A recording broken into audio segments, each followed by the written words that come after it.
Welcome to the Nampa City Council meeting. And it's a few minutes after 5:30, so we're going to go ahead and get started. And we do have a tradition that we open in prayer and the pledge. And I've asked Councilman Haverfield to open us in prayer and then lead us in the pledge. Thank you for standing. We thank you, Lord, this evening that we are able to come together. We thank you for the crowd of people that are giving up some time to be with us as well. We thank you for clear minds, and we just pray that you will give us guidance, give us direction in the decisions that we're making. We just pray that we will honor you in all that we do and say, and we give you the praise. In the name of Jesus Christ, amen. I pledge allegiance to the flag of the United States of America and to the republic for which it stands, one nation under God, indivisible, with liberty and justice for all. Thank you, Councilman Haverfield. Okay, roll call.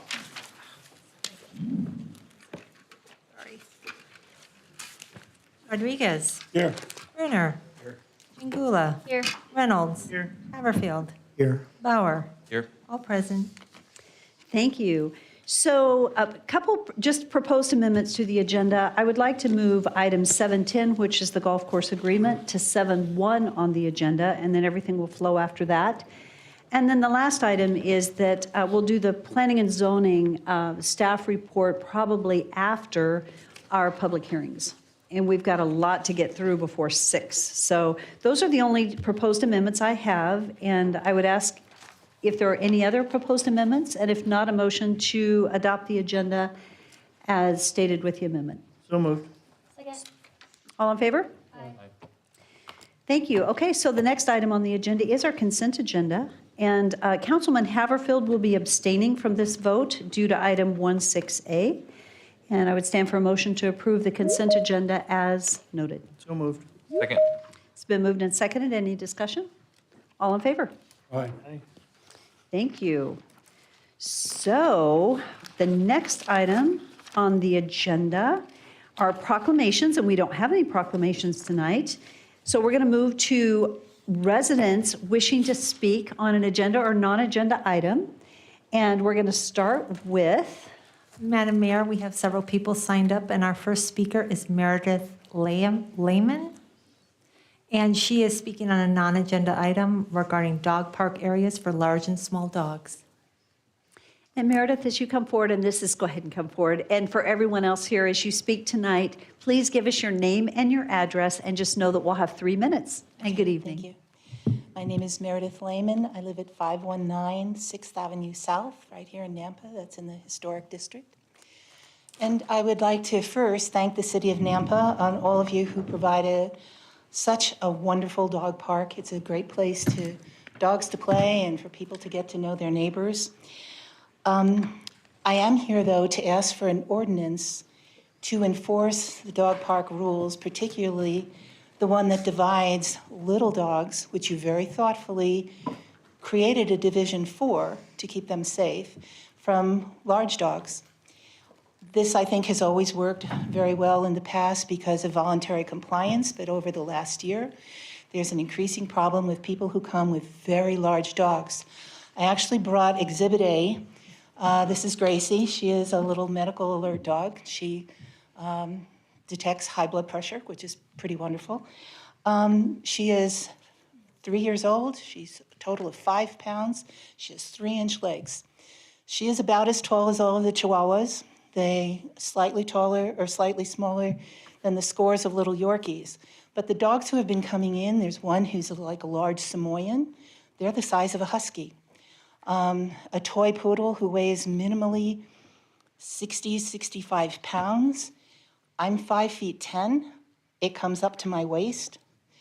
And this is a night that we're not saying these are not nice dogs, but we don't allow kindergarten students to play on the football field with high schoolers because they can be hurt. Now, this did not happen at our park, but my friends Danny and Sharon Medley, who had wanted to be here tonight and had something unforeseen come up, they had a small Yorkshire Terrier who, in another park, had a big dog bound over to it and start rolling it over. its little leg was so smashed, it had to be amputated when it was just 3 years old. Another toy poodle playing with a large dog. Dog picked it up and gave it a little shake, not to be mean, not to be vicious, but because it was a plaything. The dog was killed instantly when its neck snapped. So these are very real dangers to these very small dogs. We have politely and logically asked large dog owners to please remove these dogs to the other side, which is beautiful, and they have steadfastly refused. I will admit, I started out being very polite and logical. I tried being loud and obnoxious. Nothing penetrates. They simply will not remove these dogs. On one day, when the dog was being particularly difficult, rolling dogs over and over, I called an animal control officer, and they said there is no ordinance that we can enforce. So I'm asking you to please pass an ordinance to that effect. Thank you so much for bringing that to our attention. Thank you for coming tonight. Thank you. Thank you. Madam Mayor, our next speaker is Lori McKenzie Kerr, who would like to speak on a non-agenda item regarding dog park areas for large and small dogs.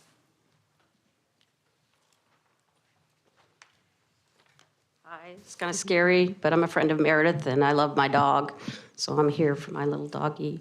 My name is Lori McKenzie Kerr, 2305 West Karcher Road, apartment 104, Nampa, Idaho, 83651.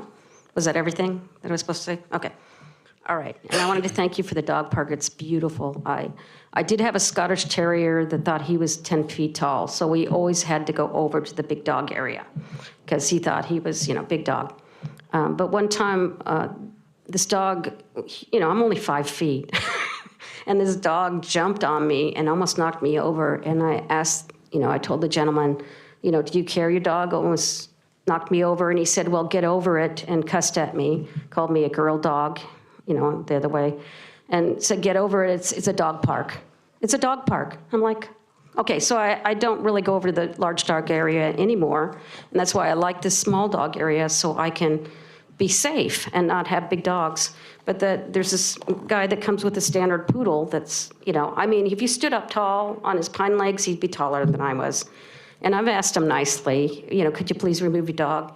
And just this past week, Meredith was going to come over to meet me at the dog park, and I was there, and then all of a sudden, here comes the standard poodle. And, I said, can you, I said, my friend's in the car and not coming in because you have a big dog, and I have to leave because the dog had hurt my dog because it doesn't know. It's a big dog. Playing with it, my dog freaked out, and I have a King Charles Cavalier Spaniel, my son and I have, and he's only 15 pounds, and he was a puppy. And so he's just afraid of the dog, and, the dog just the big dog paws, so it doesn't realize it's hurting the smaller dogs. And so I think that, so we did ask nicely, and then I did feel bad. I did scream at him, but he was walking away. So I said, I have to leave now because you're here, and my friend can't come in because you're here. And then I left because I was screaming because he was far away, but he didn't care. He doesn't care. And how do you know when your 3 minutes are up? I don't know. Is it countdown? 30 seconds? What? Okay. You have a minute. So I'm asking for an ordinance too, and just want to make sure I said everything I was supposed to.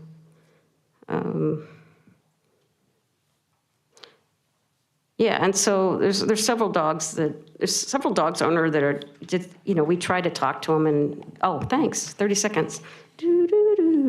Anyways, so yeah, that's all. A lot of us just don't know what to do, and so thank you so much. That was it. Thank you. Mayor Kling, I'd like to make a statement. I know I'm not, it's about the ordinances. Just to let them know, the police department and with animal control is adjusting their ordinances now, and I'll make sure that's put in. Well, we will certainly work with our Parks Department, Yes. and we appreciate them Yes. coming. So thank you, guys. Thank you so much. We appreciate you being here. And we will, Parks is here, and they'll be looking at it. Thank you. Thank you, Mayor. Thank you.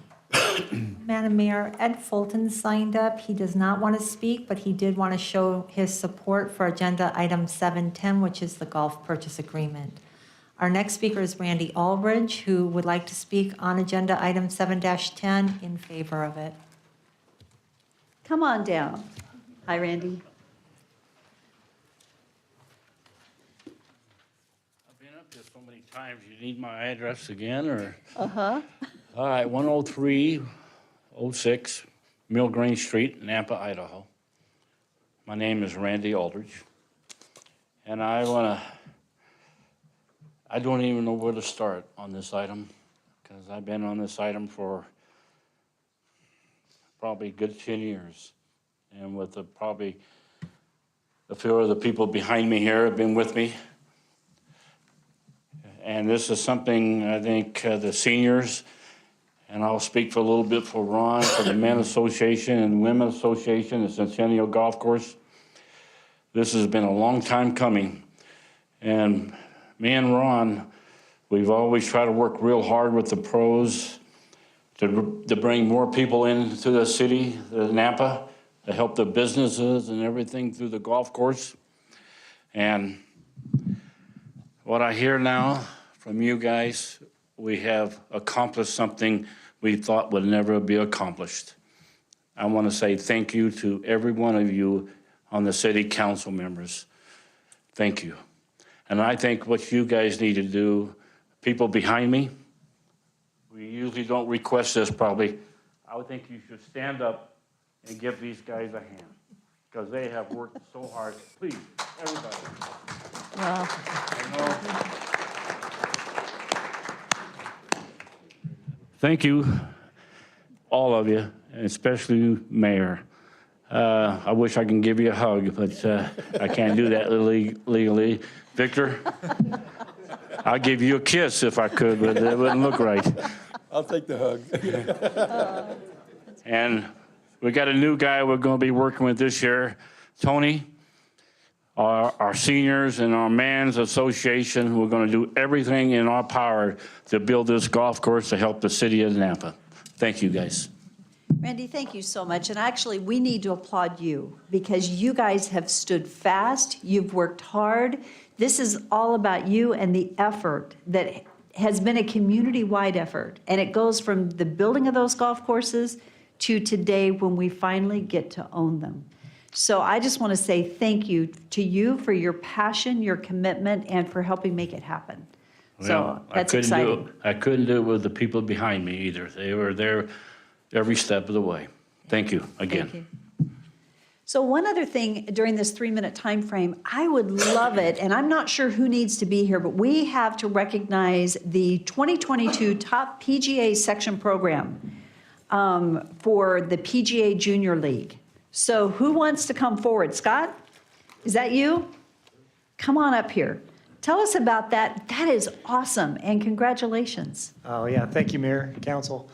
In 2022, the PGA of America gave out 41 awards. There's 41 sections of the PGA, and Ridgecrest was the top performer, I guess you could say, in the PGA Junior League. We had the most participants in our PGA Junior League, and were awarded the kudos for doing that.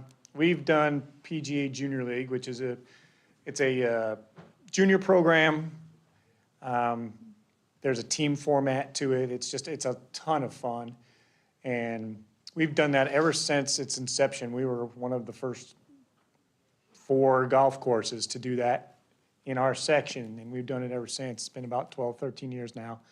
And we had the largest participation last year, so that's what we got the award for. Scott, thank you.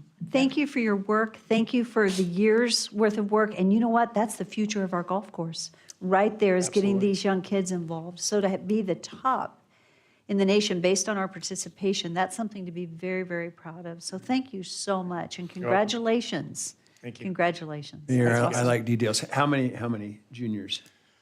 I believe we had 65 in that program. And that runs And- from what age to what age, do you know? approximately? From 8, we put a age limit on ours from 8 to 17. There are others that go as young as 4, but we have a different program for the 4 to 7-year-olds, which is snag golf, so we just didn't want to interfere with and overlap programs. So you don't and ever such. So allow any really bad adult golfers still to? we have a program for the bad adult golfers too.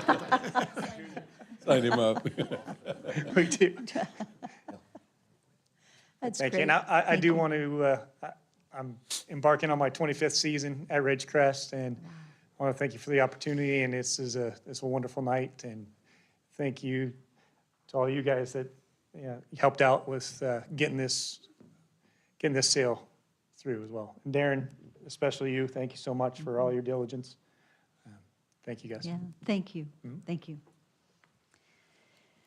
So we do not have any agency or commission reports. So we do have 2 staff communications that we're going to get to before we move. You know what? Can I just move things around? Let's vote on the contract, and then we're going to go back to staff communications. Can we do that? So just so that you guys don't have to sit here for a long time, or maybe you should. I'm not sure. So let's move to, we moved 7:10 on the new business agenda to 7:1. I would like to real quickly go ahead and move that forward. And so this is an action item. This is to authorize the mayor to sign a purchase sales agreement for approximately now 498.93 acres of golf course property. The contract says 506, and it says approximately. We discussed that, but we left it right where it was because it's approximate, from the state of Idaho in the amount of $5,690,775.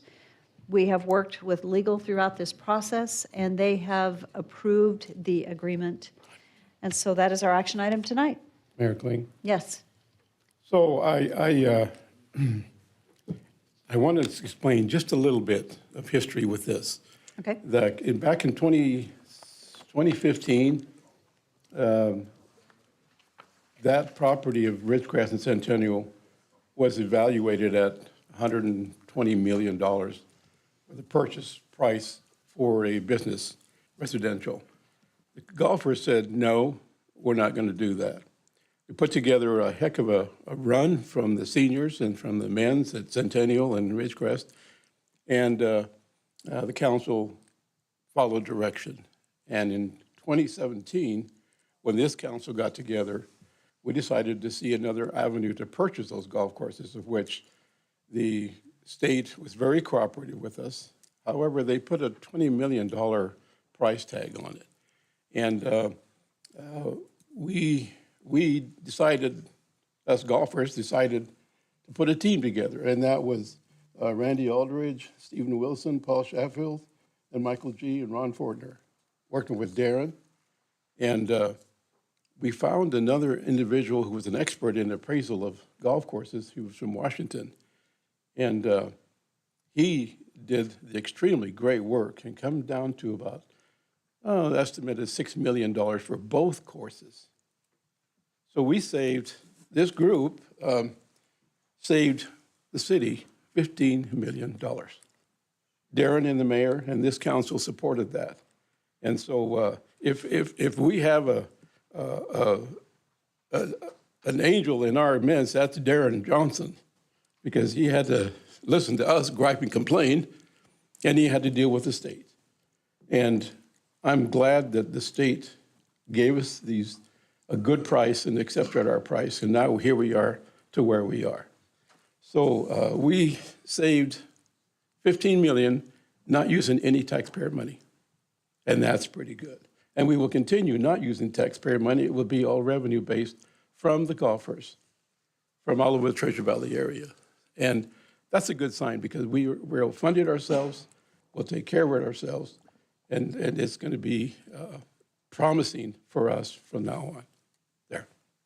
So I guess with that in mind, I'll authorize the mayor to sign a purchase sales agreement for approximately 498.93 acres for the golf course property known as Ridgecrest and Centennial on the state by the amount of $5,690,775. Give me a second. Second. Thank you. It's moved and seconded. Discussion, Councilman Haverfield. Mayor, I just want to applaud you and your efforts. I know that you've gone above and beyond trying to meet with the state. with our legislators, and I just applaud you for your efforts in helping this. I know 10 years ago when I got on council and being on the Golf Commission, I mean, that was the topic, if there's any way that we could own these courses. And so it's the efforts of these guys, it's the council, but it's, you know, you brought it home. So thank you for getting across the goal line. Thank you, I appreciate And Mayor, that. just one other thing, I think, even though we love this state and so on, you know, I don't think they were handling it well. And by your initiative and so on, that we kept that zoning to be ag, and that really prevented them from moving on to what they wanted to do. And sometimes you don't like to do that. You don't like to kind of battle the state that you live in, but that was so important. And Darren Johnson, you gentlemen, I know Victor's right alongside you. Thank you so much. Appreciate it. I have to say, Director Jepson with the Department of Health and Welfare is a man of his word. He kept his word with us and was good to work with, and I greatly appreciate that.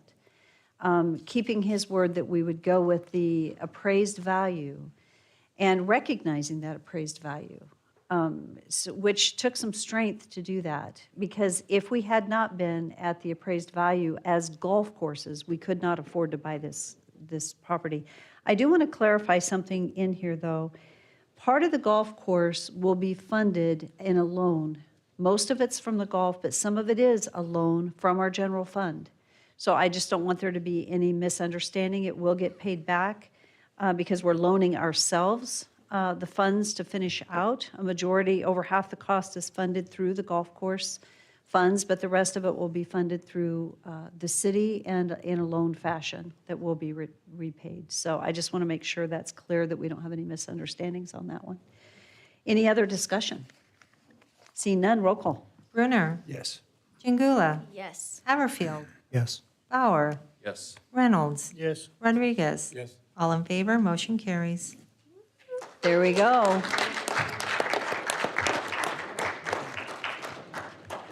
When the actual closing takes place in a couple weeks, we'll celebrate. Thank you. Thank you all. Thank all of you. Thank you. For everything you've done. It's great to see government work like this when you listen to the people. And we don't know, we can never thank you. Thank you. And Victor, I have to say, it was in 2018? 2018. That's right. Yeah. That's right. So we're going to be running late on our public hearings. I'm just going to tell us that right now, because we have a couple of items that we have to get through before we move into public hearings. Two of those items actually are staff reports. We do have some guests, Tom. I think we have some guests here tonight that we want to recognize. And so we're going to go real quickly with a staff report, and we will get to item at least 7.1 on the agenda.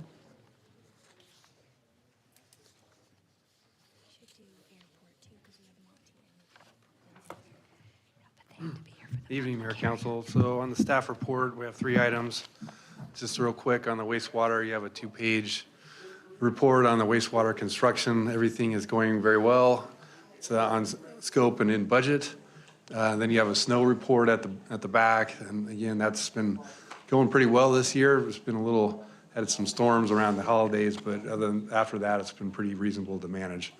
But what I want to have some certificates of recognition, and so we have a pre-treatment program. So these are major industrial customers that have that are connected to our sewer system, and then they do pre-treatment before they actually send us the wastewater. So they take out some of the constituents and the loading before they send it to us, which really helps our operation and reduces their costs, what they pay us, and our costs for treating. So it's a good deal to have that.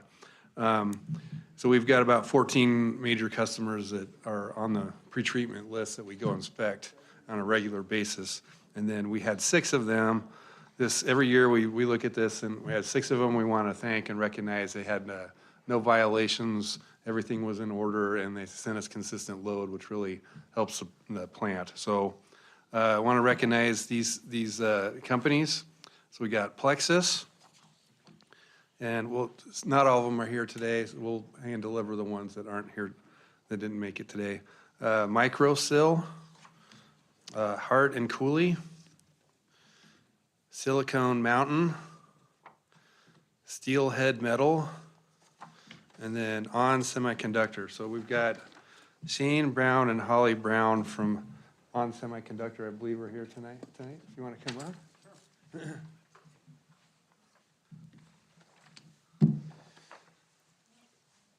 you go. Thank you so much. I really appreciate it. Good job, guys. Thank you.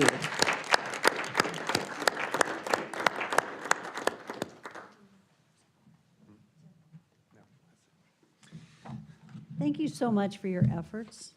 And what a great company On Semiconductor. So thank you. We appreciate it. Thank you. Tom, is that it for you tonight? That's it. Okay. So we have one other staff report this evening, and it's Chief Huff. Good evening. Good evening. Just checking the time out. I'll go fairly quick tonight, So I'm going to give you a quick little report on some of the press releases that the police department's been doing over the last couple weeks. And normally I don't like to read stuff, but to stay on track, I'm going to read this to you. So over the past several weeks, Nampa Police Department has been putting out press releases that have gained some traction. The releases are dealing with repeat offenders who are draining our city's resources. The press releases have specifically focused on our judicial systems and lack of accountability by a few of our judges in holding repeat offenders and violent criminals accountable for the crimes in which they have been charged. An example on one of the releases that we put out on a timeline, back on August 12th of 2022, we arrested an 18-year-old Nampa male for a gang-related robbery where the charges were later amended to grand theft. On August 31st of that year, he was released from jail the day before a homicide we had at a local restaurant, and he was involved in that homicide. On October 11th of 2022, he was arrested by the Pocatello Police Department for violating the terms of his release after he cut off his ankle monitor, and Pocatello SWAT team had a standoff with him. November 7th, he was released from Canyon County Jail and placed on probation. December 14th of that year, he was arrested by Nampa Police Department for possession of controlled substance, which is a felony, also probation violation and drug paraphernalia. And then again on December 23rd, his bond was reduced from $50,000 to $10,000, allowing him to post bond, be released back into society, awaiting a pretrial. So that's some of the type of cases that we're dealing with. And the reason for the press releases. So just for clarity, when I say a repeat offender, I'm not talking about someone who has gotten a traffic ticket or has made a mistake and paid the price for it and learned their lesson. In our world in policing, a repeat offender is someone who is a career criminal, someone we deal with sometimes multiple times a day or multiple times each week. They're a person who fails to obey the laws, they violate others' rights, and they are arrested time and time again. And then a few examples of some of our repeat offenders that are out in our community today that shouldn't be out there. Obviously, I'm not going to read their names, but I thought we have these sheets around our police department so we know who our violent criminals are. I just wanted to give you, the council, an idea of what we deal with. So here's a gentleman that's on parole right now. He's a documented gang member. We've had 38 involvements in the city of Nampa with him, 12 law enforcement contacts, 12 being since 2021. He was sentenced to 3 years to juvenile probation in 21 for disturbing the peace, drug paraphernalia, grand theft, and battery. And he's connected to several shootings that we're currently working. And again, that's somebody that's been released right back in our community. Here's another person. We have had 137 involvements with him, 16 since 2018. Here's a guy you want as your next door neighbor. 51 involvements, 7 law enforcement involvements since 2018. He was released on a rider, which is where a judge can retain jurisdiction and make sure that they're following the rules and they're good to be back out in the community. A judge basically has discretion whether they keep him in jail or not. His rider from the judge ended on April 11th, 2023. Previous charges of sexual exploitation of a child. He has an extensive juvenile record. In 2020, he was charged with 3 counts of child exploitation of a child in a sexual manner, sentenced to 10 years felony probation. On 4/11 of 22, he was charged again with that same crime and on 6 counts of that crime. Sentenced to 3 years, but he was given another rider on April 11th of 22. So he's back out in the community, proving that he's not a drain on our resources. And then I'm going to give you just one more. This is somebody that was on probation, and this is one of the press releases that we did. I believe it was about 2 weeks ago. So this was a gentleman that has had 52 involvements, 21 law enforcement involvements since 2021 with Nampa Police Department. He has a record that's crazy. It's several pages. He's been on juvenile probation regularly, active cases that we currently have through the judicial system dealing with drugs, theft, leaving the scene of accidents. This was one that was given a $25 bond, $25 through the Canyon County court system. He was released on $25 bond. Clearly, he didn't have to post very much on that. Probably beat our police officers back to the city limits. Promptly stole a vehicle from a lady, got in a pursuit with Nampa Police Department, hit a car, flipped the car over, got out, ran from the police officers, and was taken into custody. And then the next day during arraignments, he was finally given a $1 million bond. So he is actually off the street. And I have pages and pages and pages of stuff like that. So that's one of the reasons that we're doing. We're basically trying to hold our judicial system accountable for what they're doing. One of the things, you're probably asking, well, what's Nampa Police doing? I can tell you that we're going to continue issuing press releases, holding those accountable that should be doing their job. I'm meeting with the leadership throughout the judicial system. Tomorrow I have a meeting with the Canyon County prosecutor, the director of pardons and parole, and the director of the IDOC, the Department of Corrections. I think it's important to note that everybody has to be doing their job for this to work, right? And I can assure you that Nampa Police Department, we're doing our job. We're making good arrests for the people that need to go to jail. We're working with our prosecutor's office trying to get high bonds on them. But quite frankly, somewhere in the system it's failing. So we're working hard to make sure all of our partners in the system are doing their job too. So I guess just in a nutshell, I just wanted you to know Nampa Police is doing a good job. I don't know what, the council could do except obviously give us more police officers, but quite frankly, it's just that revolving door right now. We're arresting the people and they're back out. We were talking last week to one of the news outlets and I told them it used to be a joke 30 years ago that we would take the person to jail and they would be out before we would write our paperwork and they'd be back in the city committing more crimes. This specific group of people, it's not a joke anymore. We're leaving the jail and they are out posting their $25 bond before we can get back and do our report. And so, that's the whole purpose behind these press releases. So I guess with that, Mayor, I'll just stand for any questions. Mayor, if I may, I did ask for this and so that we could see how we could support you. I guess my question is, are the judges, the magistrates, district judges, are they giving you any explanation or rationale?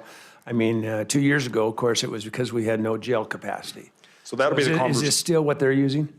I haven't spoken to any judges particularly about this. I don't think I'm a hot topic around there to them to want to communicate with right now. However, that being said, we do have good judges in Canyon County. We have some that make some decisions that obviously I don't agree with. That's part of the meeting tomorrow. Sheriff Donahue will be there, and we're going to talk about jail space. We're going to talk about the amount of space that's available in the prison system right now. And again, I think that's how we fix this problem. We have to raise awareness to it, and then we have to, everybody's got to say their piece. And I've been saying my piece, and we're going to keep saying these are problems we're having. We're not getting ahead of the problem with the current way we're going right now. And Mayor, just one other thing. Who, as far as these low bonds or the riders or whatever, who's making these recommendations? I mean, decades ago, I did juvenile probation work. Yeah. The judges pretty much 99% of the time followed whatever the probation officers recommended. So who's making the recommendations to these So I judges? think it depends on which type of case you're dealing with. So if we arrest somebody tonight on a new charge, let's say it's a DUI driver, then they will go in front. The prosecutor will make sure that we've met the elements of the crime for them to be charged with the DUI. Then they will go to an arraignment tomorrow morning where a bond will be posted. And usually the prosecutor will make that decision. They'll look at their criminal history. If they're a repeat offender like these folks, then we would hope they would ask for a high bond because we don't want these people back out on the streets in Nampa. If it's a first-time offender, DUI driver, and the person's made a mistake and they pay their fines, those aren't the people we're necessarily focused on. There's probably 5% of the population that we deal with more than once or twice, in their lifetime, or here it's people make mistakes and we understand that.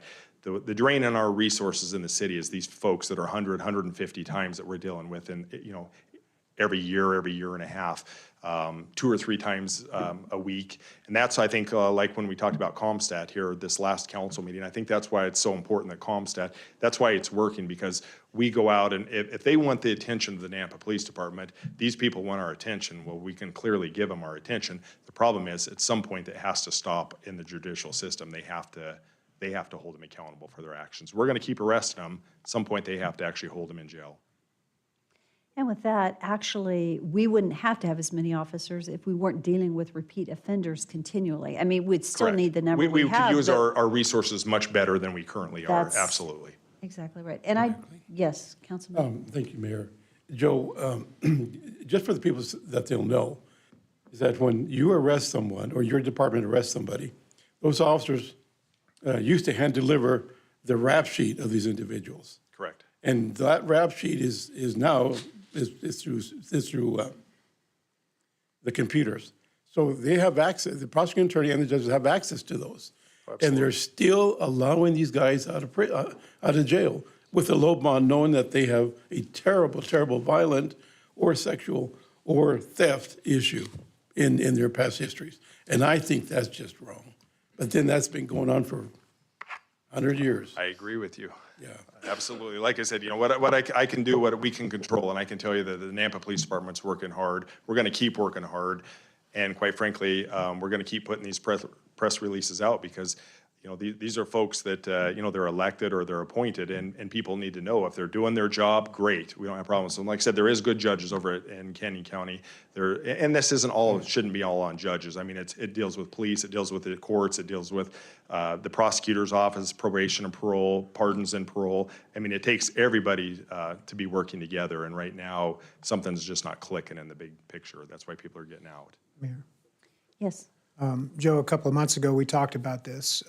My concern that I raised to you about the prosecutor's office not picking up and running with these court cases, is that to your satisfaction? Are they able to keep up with the load that you're providing them, or is that the help that you need from us? So I'll have to get back to you on that. The cases I specifically have been writing the press releases about, it seems that the prosecutor's office has been doing their job. They've been recommending, high bonds, or one of these press releases, they asked for 13 years fixed for a rapist, and he was out, and I believe it was about 3 months. So the prosecutor did their job, and on that particular case, in my opinion, the judge did not do his job. And these are repeat offenders that we're talking about. I will do some looking on that, and give me just a little bit of time. I'll get back to you probably later tomorrow afternoon after I have a chance to meet with our Canyon County prosecutor. Will you be meeting with Mr. Taylor? He's scheduled to be there. Okay, thank you. I just want council to know, in case there's any questions, Chief Huff does not just independently go off and start doing this. He is in communication with me, which I greatly appreciate, and he knows that he has my full support when he goes ahead and does all these press releases. So if someone's upset, you're welcome to talk to me, because I have given him my full support. And I just greatly appreciate the leadership, Chief, that you're taking in our entire Treasure Valley community and bringing people together to make a difference. And so thank you for your leadership, and I fully support you in everything that you're doing. Mayor, Yes. Chief, keep up the good work. I will. Thank Proud you. of you. And Captain Schenkel and Daniels and lieutenants, thank you for your good work. We'll back you, buddy. I know he will, so I'm not trying to pick fights. It's just. I don't know about how many more police officers, but we'll back you. Well, and we get this problem fixed, I probably won't be asking for a ton, but a few. So, all right. You know thank what's nice is that we've got an entire city council, and that's why I feel the confidence I do when Chief comes to me to say, I'm doing it, and I'm saying, go for it, we're behind you, and I know that city council's right there. So thank you for your leadership. So it is after 6, but we're going to move to a couple of new business items real quickly, and we're going to start with new business item 7.1. This is an action item. This is, and Rick, I'll let you go ahead and head up. This is council consideration of an amendment to the Agave liquor license conclusions of law dated June 7th, 2021, to convert a revocation to a suspension until February 21, 2023. Good evening, Mayor, Council. quickly go through this item. It is in your packet as well, if you got a chance to see that. As a member of the Alcohol Review Committee, you'll recall a couple years ago, almost 2 years ago, there was a revocation that was recommended that was upheld by the city council. It turns out that that language, revocation, means essentially it's like a lifetime ban. They're not even qualified at seeking an alcohol license through the state of Idaho. That was new knowledge, information to us with just the gravity of the word revocation. And so what's before you tonight is the consideration of adopting language of suspension instead of revocation with a date certain that's to today, which would articulate that their suspension would have been completed through today and therefore are qualified to at least seek an alcohol license through the state. It's up to the state whether or not the applicant would receive that. But the Alcohol Review Committee also, being made aware of this, will review further how we make recommendations in the future to not use the word revocation, knowing that it would be a lifetime ban unless it's something super, super, super egregious. But that's another conversation another time. I think we'd adopt suspension to suspend an alcohol license for a year, for example, as opposed to like a lifetime ban, if that makes sense. So all of that's before you for consideration. If you should so choose to adopt this motion, the amendment will be made. Legal's helped in drafting this, and we'll make sure that the language is amended accordingly. Thank you. For clarity purposes, when we're talking about the revocation, that means in another community, while we have that word in our ordinance, they're not allowed to get a liquor license in another community. So whether it's just Nampa or not, and that's where suspension comes in, because at this time, because of our word of revocation through the state, they would not be allowed to get a liquor license in another city, even if that city chose to approve it. They wouldn't be allowed to. So that's why the change from the word revocation to suspension. And that is the motion this evening. Are there any questions? I'd stand for a motion. Mayor Kling, I believe that this is appropriate, so I'll make the motion to allow the council to consider this amendment to convert it from revocation to a suspension as listed in our packet. Second. It's been moved and seconded. Is there any further discussion or questions? Seeing none, roll call. Rodriguez. Yes. Brunner. Yes. Jangula. Yes. Bauer. Reynolds. Yes. Haverfield. Yes. All in favor, motion carries. There you go. Thank you, guys. I want, very quickly, I will allow you to do so. I just want to say thank you guys all so much. I really appreciate it, and I have so much respect for you guys, okay? You guys have a good night. Thank you, Daniel. Thank you. We're going to quickly do a couple more agenda items. We're going to do 7.2. This is to authorize the mayor to sign the agreement for the police department to purchase a portable digital x-ray panel and x-ray source for the bomb squad from Logos Imaging in the amount of $52,000. It's utilizing grant funding received from the Idaho Office of Emergency Management. So move. It's been moved and seconded. Any discussion? Roll call. Rodriguez. Yes. Jangula. Yes. Reynolds. Yes. Haverfield. Yes. Bauer. Yes. Brunner. Yes. All in favor, motion carries. That's why we did it, so you didn't have to stand here all night. We Thank didn't want to you. listen to him. Yes. I would like to do a couple more for Matt Jamison. 7.3, Economic Development's requesting an additional community block development grant funding in the amount of $120,000 for the home repair loan program. It was approved in the FY23 budget. So move. Second. Is there any discussion? Seeing none, roll call. Jangula. Yes. Reynolds. Yes. Haverfield. Yes. Bauer. Yes. Rodriguez. Yes. Brunner. Yes. All in favor, motion carries. Darren, are you going to be here all night? Okay, thank you. You usually are, unless there's a lot of discussion around authorizing Parks and Rec to sign a change order. If there isn't, we'll go ahead and go through this one. I want to let Butch be done tonight, too. Mayor? So, yes. I'll make the motion. I spent quite a bit of time with Darren on this, so.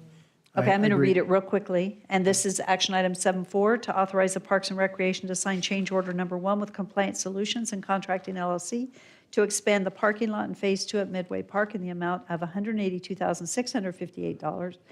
And it is funded through park impact fees, and it's approved in the FY23 budget. So moved. Second. It's been moved and seconded. Is there any discussion? Roll call. Rodriguez, Yes. Brunner, Yes. Chingula, Yes. Bauer, Yes. Reynolds. Yes. Haverfield. Yes. All in favor, motion carries. And Randy, thank you. Clerk is keeping me in line that I have to follow the rules. So thank you. Sorry. 7.5 is an action item. This is to authorize the mayor and chief information officer to sign a 3-year contract with Springbrook. This is to upgrade the utility billing system in the amount of $104,900 for year 1 of the contract. This is approved in the FY23 budget. Legal has reviewed and approved the agreement. Madam Mayor, sorry. Yes.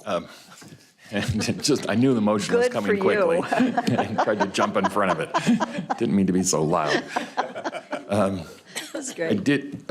did note one technical correction that's needed, and I just emailed Butch, but there's a reference to jurisdiction for state and federal court, and it references Ada County, which is where the federal courts are located, but the state courts would be Canyon. So if we could include in the approval to say Ada and/or Canyon County, that would be great. So the contract as, the amendment to the contract as stated. Yes. Okay. Did you want to make a motion? I did the first time, but yeah, As stated. It's been moved. Is there a second? Second. Okay, it's been moved and seconded. Is there any discussion? I will say on this, I really appreciate Butch and the leadership and working with Doug in identifying with the utility billing system. This was going to be a Tyler upgrade. We've decided that is not the right upgrade. Springbrook is currently the platform that is on. It's going to be upgraded, and we're going to stay where we are, and I think it's a very wise decision. I appreciate the efforts. Thank you. Okay, roll call. Rodriguez. Yes. Chingula, Yes. Haverfield, Yes. Bauer, Brunner, Yes. Reynolds. yes. All in favor, motion carries. And with that, we're going to move on to our public hearings. We are running a little late this evening. Thank you for letting us get through everything that we needed to get through tonight. So we are ready for public hearings. And the first public hearing is item 8.1. This is a public hearing to present the recommended FY23 new airport land lease fees, and Crystal Craig is going to be presenting on our behalf. And Crystal, thank you for coming forward, and we are the staff and the applicant.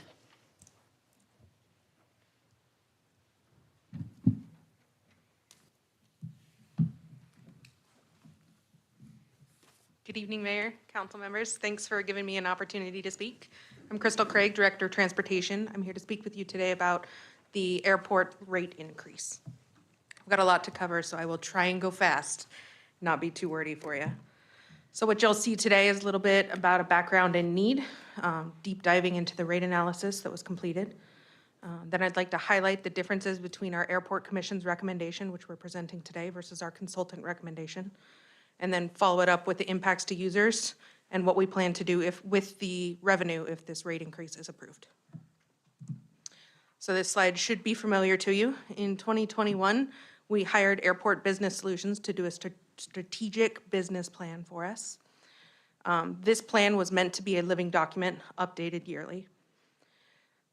It was approved late last year by the Airport Commission and by the council last month. This business plan deep dove into a market rate analysis, which prompted this hearing, and I'd like to go over that right now. Again, this is a slide that you guys have seen before, so it shouldn't be a surprise. This table right here, it compares rates from 9 different airports, all within 100 miles of the Nampa Municipal Airport. Historically at Nampa, the ground rent is applicable only to the building footprint, whereas in most airports, including all but only one of the airports on this list, use what is called the defined leasehold, and I'll get into that a little bit later. So this table is a snapshot as of June of 2022, so the rates are a little bit old, some of them have changed, but for the essence of this conversation, you can kind of compare apples to apples. So I'd like to draw your attention to the far right-hand side of this table right here. It shows that our airport is well below market rate when compared to these other 9 airports. So because of this, the consultant that we hired recommended 2 main things out of this. The first would be changing our leasing practice from a building footprint to that of a defined leasehold. as well as increasing our land lease rent to a rate of somewhere between 20 cents and 25 cents per square foot per year for the defined leasehold.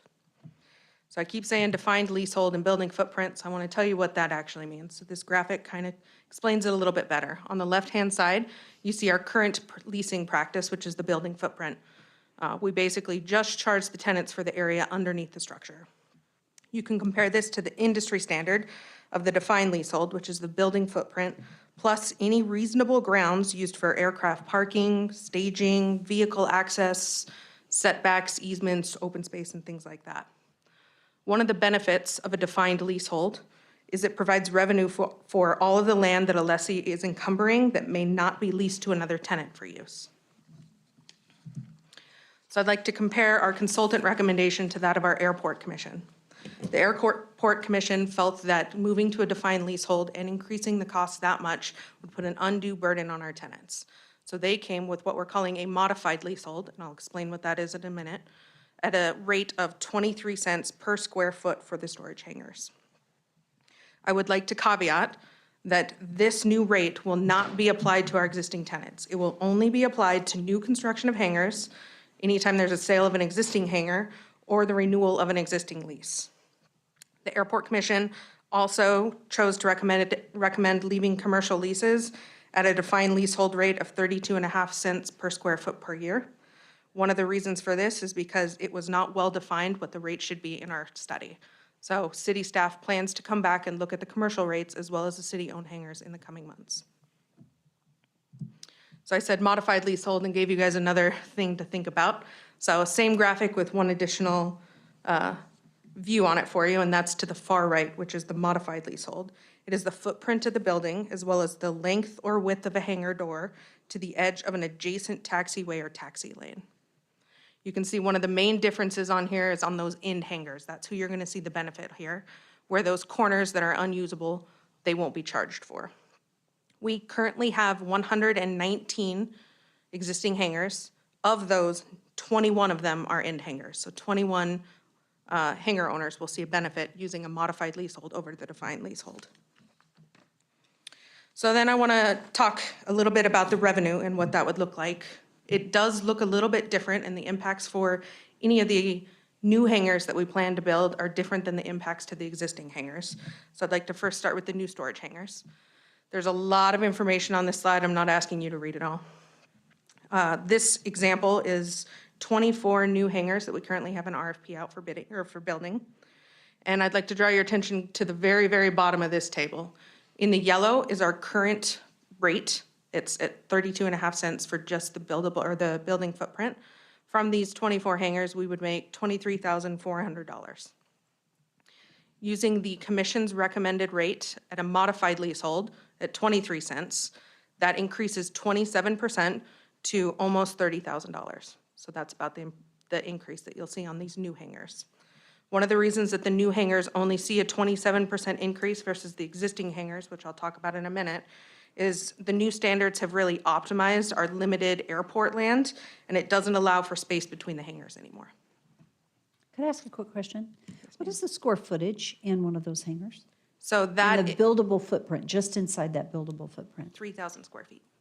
3,000, so they're approximately what? About, 50 by 60 hangars, box hangars. thank you. Like, Yes. So the T hangars, will they be a smaller footprint and you'll get into that? Yep. Okay. I don't have an example of a T hanger, but they're all applied the exact same way. It's based on just the square footage of the building, plus that length or width of the side that has a door to the adjacent taxiway or taxi lane. And you said that the current leasehold, those that have leases now won't see an increase until their lease is up? Yes, We'll say when they do renew, then they'll be subject to the new lease rate. yes, and I've got more information about that later on. So I'd like to compare the new hangars to the existing hangars. So here is an example. We chose 6 hangars at random and did a very similar analysis. So you're going to see those same colors as before. In the yellow at 32.5 cents for just the building footprint, from these 6 hangars, we get about $5,800 in revenue annually. With the proposed commission recommendation, this would increase to about $9,700, which the average increase for these 6 hangars would be about 68%. So I want to compare that commission recommendation to the consultant recommendation, which I said was higher. So again, same hangars, same 6 hangars. For our current rate, we get about $5,800 in revenue from this. And then we chose 3 rates in that range that the consultant recommended, and you'll see either an 80% to 123% increase if we used the consultant's recommendation versus that 68% that our airport commission is recommending. So, deep diving again, who does this impact? I want to reiterate, this does not impact our current land leaseholders. It only impacts new construction of hangars, anytime there's a sale of an existing hangar, and the renewal of existing hangars. However, it also doesn't impact the commercial leases or the city-owned rentals, so that is something that city staff will be looking into in the coming months. So giving you a little bit more information about the land leases, and Councilman Haverfield, this kind of gets to the heart of your question. This is a graph that shows our 119 existing leases and when they should expire. You can see the bulk of people, we don't really start seeing impacts till about 2035, 2036 for these. Of these 119 individual land leases, 59 of them have CPI annual adjustments available. 55 have the CPI annual adjustment as well as a 0 to 5 year market adjustment available. And 5 of them are non-aviation and are reviewed every 5 years. So I want to compare us to our closest airport a little bit, which is Caldwell. You can see their runway is slightly longer and slightly wider than ours, which means they are the FAA small aircraft reliever for the Boise Airport. We have a similar number of hangar spaces. We have 294 and they have 307. Where you're going to see the big differences are 54% of our revenue here at the Nampa Airport comes from our rentals, whereas all of the revenue of the Caldwell Airport comes from rentals. Another thing, I talked about those CPI increases. We have been doing that for about the last 20 years, whereas Caldwell has only been having that practice for about the last 5 years. Also want to give you another side of the story. We understand that this will impact our leaseholders, but we wanted to talk about a potential avenue that this money could come from. We chose this hangar here because it is one of the more impacted hangars if this rate increase goes through. This hangar was grandfathered in at a lower rate. So this table right here shows the tax situation over the last 5 years for their property taxes from 2018 to 2022. You can see they've seen about a 40% decrease in property taxes over the last 5 years. If you look 2 rows below that at the city portion that council generously allocates to our Nampa Airport, you can see that the proportionate share has also decreased every year over the last 5 years. Conversely, we've got the hangar value for this specific hangar. They have seen almost 60% increase in the valuation of their hangar. Also, just for reference, we have put in blue, gray, whatever color that is, the rates that they have paid for the last 5 years, as well as the new rate if the Airport Commission's recommendation was approved. A little bit more about our funding breakdown. I said before, 54% of the Nampa Municipal Airport's revenue comes from our land leases and our rentals. So what are we going to do with this if it is approved? It's a step towards the goal of the airport revenues covering the operational costs. It could help offset the supply and vendor expenses increases that we've seen due to inflation. It can help fund snow removal or adding another airport operations maintenance person for any new taxi lanes that we put in, as well as it can contribute to our capital improvement plan costs. And I'd like to go into that a little bit more detail. This table, again, a lot of data. We like data for you. Draw your attention all the way to the right-hand side. This is our approved CIP for the next 5 years. You can see right now, as it stands, we have about a $2 million shortfall in existing revenue for our planned projects. So what happens if this is not approved today? The long and short of it is we will not be able to provide the current level of service that we are providing our customers at the airport. So you will see loss of service in any of these areas. With that, I would like to request you to authorize the mayor to sign a resolution creating a modified leasehold fee at a rate of 23 cents per square foot per year, which is our Airport Commission's recommendation.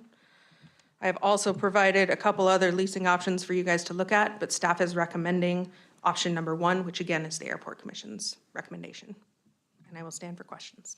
Crystal, thank you so much. Just a reminder for council, if we have any questions, now is the time, but it is not the time for discussion.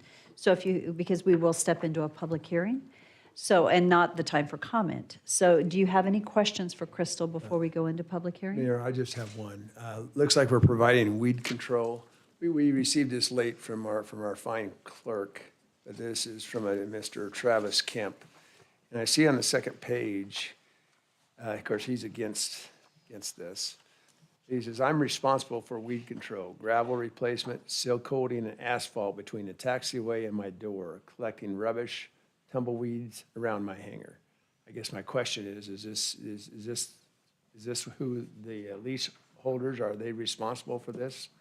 From that area, from the taxiway to their door of their hangar? Councilman Bruner, that is correct. Our current leases say we charge for the building footprint, but they're in charge of any trash or weeds that occur around their hangars. However, we do the bulk of the weed.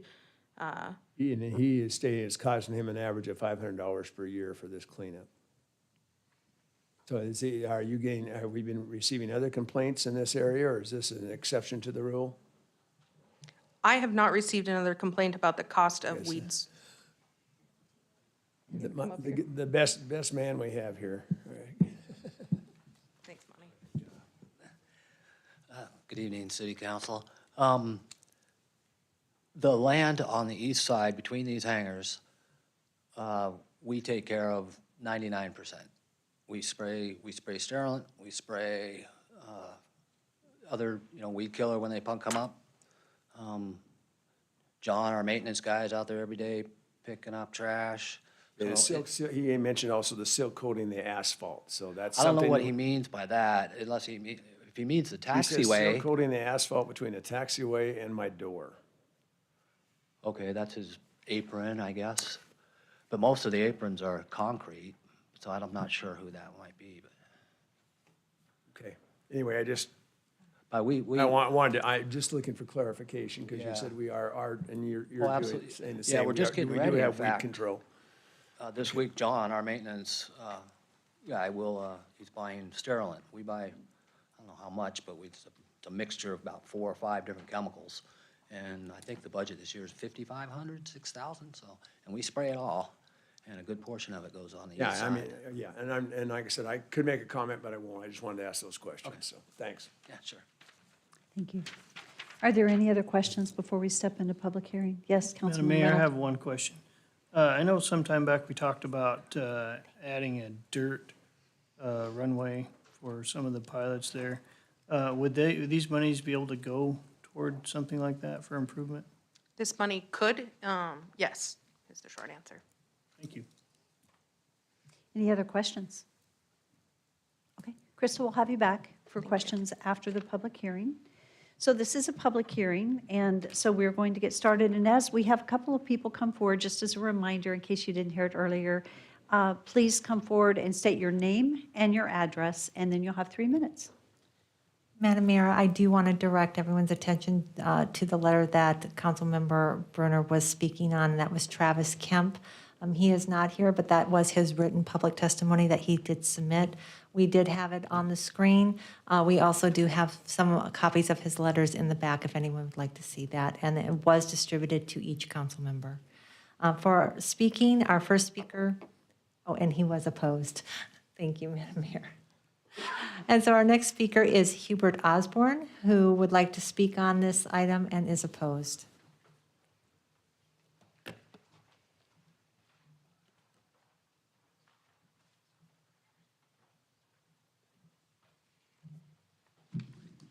Good evening, Mayor and Council. It's great to be a Nampa citizen tonight. My name is Hubert Osborne. I reside with my wife at 4199 East Switzer Way. I would say it is a poor consultant who can't come up with the answer requested by the entity that paid them. And this looks like it's very favorable to current leaseholders. A good look would a quick look would indicate that the airport is subsidized from the general fund, put it 17% with the pie chart that has been provided.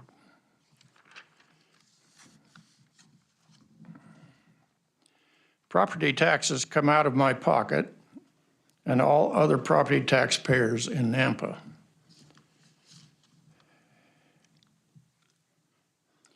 The golf courses are self-sufficient. Why can't the airport be self-sufficient also? I would say that the people that, and corporations that lease these are probably some of the better heeled citizens of Nampa and the surrounding area. I would ask that this proposal be sent back for further review with an eye on making this fund self-supporting. They should not be special. Thank you. Hubert, I'd like to ask you a question. I'm sorry we don't normally do this, but I just want to be clear.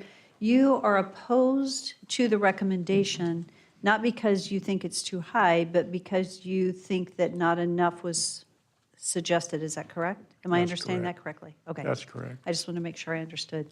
Thank you very much. Madam Mayor, our next speaker is Julie Shellhorn, who is opposed and would like to speak on this.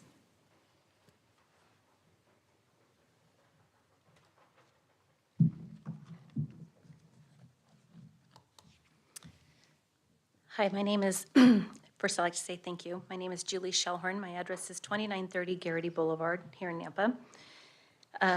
I just would like to express some concerns with this proposal. My husband and I own and operate both Big Bite Inc. and Mad River LLC located here in Nampa. My husband is a second-generation pilot who's been flying private aircraft for over 30 years, and our son is now a third-generation pilot in the family. We currently own 2 hangars here at Cayman that we hope to someday pass on to our children. Through Big Bite as a civil site utility contractor, we have completed several utility projects for the city of Nampa and several at the airport. We are thankful to have been a part of the growth here, and we enjoy working with both the city and the airport. Through Mad River, we've had the great opportunity to construct 4 hangar complexes here at Cayman. Each building complex has been consistent of 4 hangars for a total of 56,000 square feet. During the construction process, we as the builder are responsible for not only the building construction, but the exterior improvements as well, which include the utilities, retaining walls, concrete aprons, asphalt aprons, and gravel placement. This is all a requirement per the city building department or building permit, but it also helps make these areas easy to maintain for the new owners. And of the 16 hangars we have constructed, all of the current owners take the time to pull or sterilize weeds, clean up any FOD, and seal coat their asphalt. With that being said, here are a few of the concerns we would like to express with this proposal. The owners of the hangars have paid for all the exterior area improvements for the benefit of the city and at no cost to the city. They are also maintaining them at their own expense, and now the city is considering charging them a lease fee on these areas. These hangars are not commercial, they do not have parking lots or parking spaces, and therefore should not be charged a lease fee for these areas. This is not a fair rate for these hangar owners. In the meetings that I have attended, Nampa has been continually compared to Caldwell, and the mentioning that their lease fees have increased substantially. However, Nampa is not like Caldwell. First and foremost, Cayman is ran and operated very well, and we appreciate our airport commission, the airport staff, and all they do for the airport and the pilots. Caldwell also doesn't own any hangars, and Nampa does. If Nampa is really in need of generating any revenue for operating expenses, maintenance expenses, and improvements, maybe the city should take into consideration selling the hangars owned by the city of Nampa. In looking at Crystal's presentation, there are 175 city rental spaces. I'm not sure how many of those are actual hangars, but even if you sold 100 of those hangars at $80,000 apiece, that would roughly generate $8 million and eliminate the maintenance and costs associated with those hangars in those areas. This would also generate both property tax and lease income for years to come. It should not be the responsibility of hangar owners to cover all of the expenses of the airport, whether maintenance or improvements.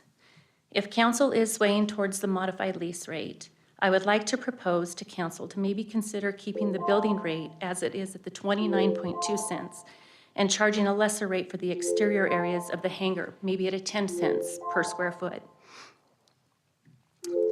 Excuse me, and that only the side that's accessed by an aircraft. It was my understanding from prior airport commission meetings that the commission's recommendation was to charge for only the side with aircraft access. But that is not what is being presented here today. It would be a fairer approach as vehicle access is required and all vehicles must keep out of the OFA for adjacent hangar users. And just a couple things I'd like to clarify. In looking at Crystal's presentation, she's got our lease rates at 32.5 cents. They are not, they're at 29.2. So the increase is even larger than what is showed on the Excel spreadsheets that she's got there.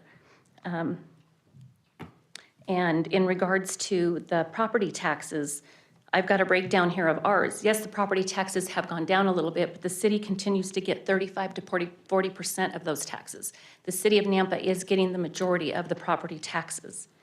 And then just some rough conservative numbers for thought. During our construction of our 4 complexes that we have done, we did one in 2016, one in 2018, 20, and 2021, for approximately 19,000 square feet, from a minimum of 15,900 to 19,000 square feet of exterior improvements.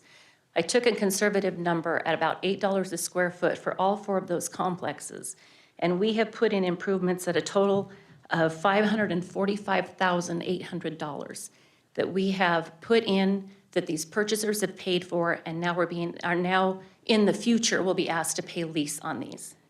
And I do think it greatly affects the people who currently own hangars, because we're looking at something that they're going to have to present to people if they choose to sell their hangar.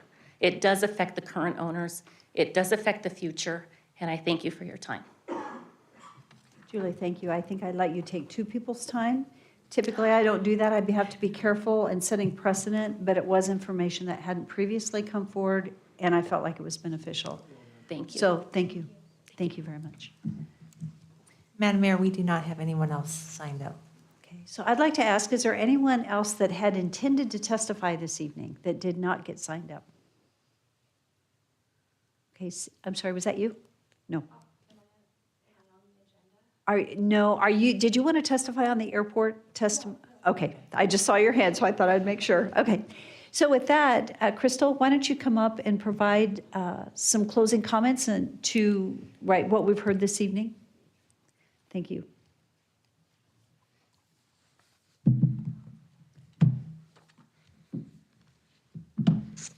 Let me reshare my screen for just a second. I left my mouse over there and I can barely function with just a like the flat pad now.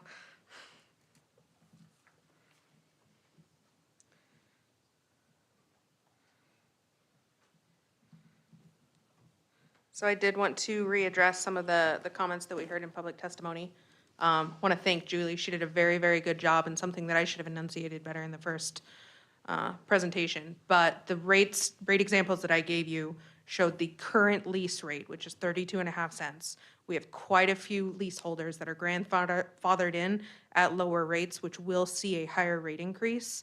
However, I didn't include that because no matter what, whether this is approved or not approved, they're going to see that rate increase already to 32.5 cents when they renew. So can you clarify that, just so that I understand? So there are some people, when you showed a rate of 32 cents today for commercial, can you go back to that? I just want to make sure where the disparity is and that we understand it.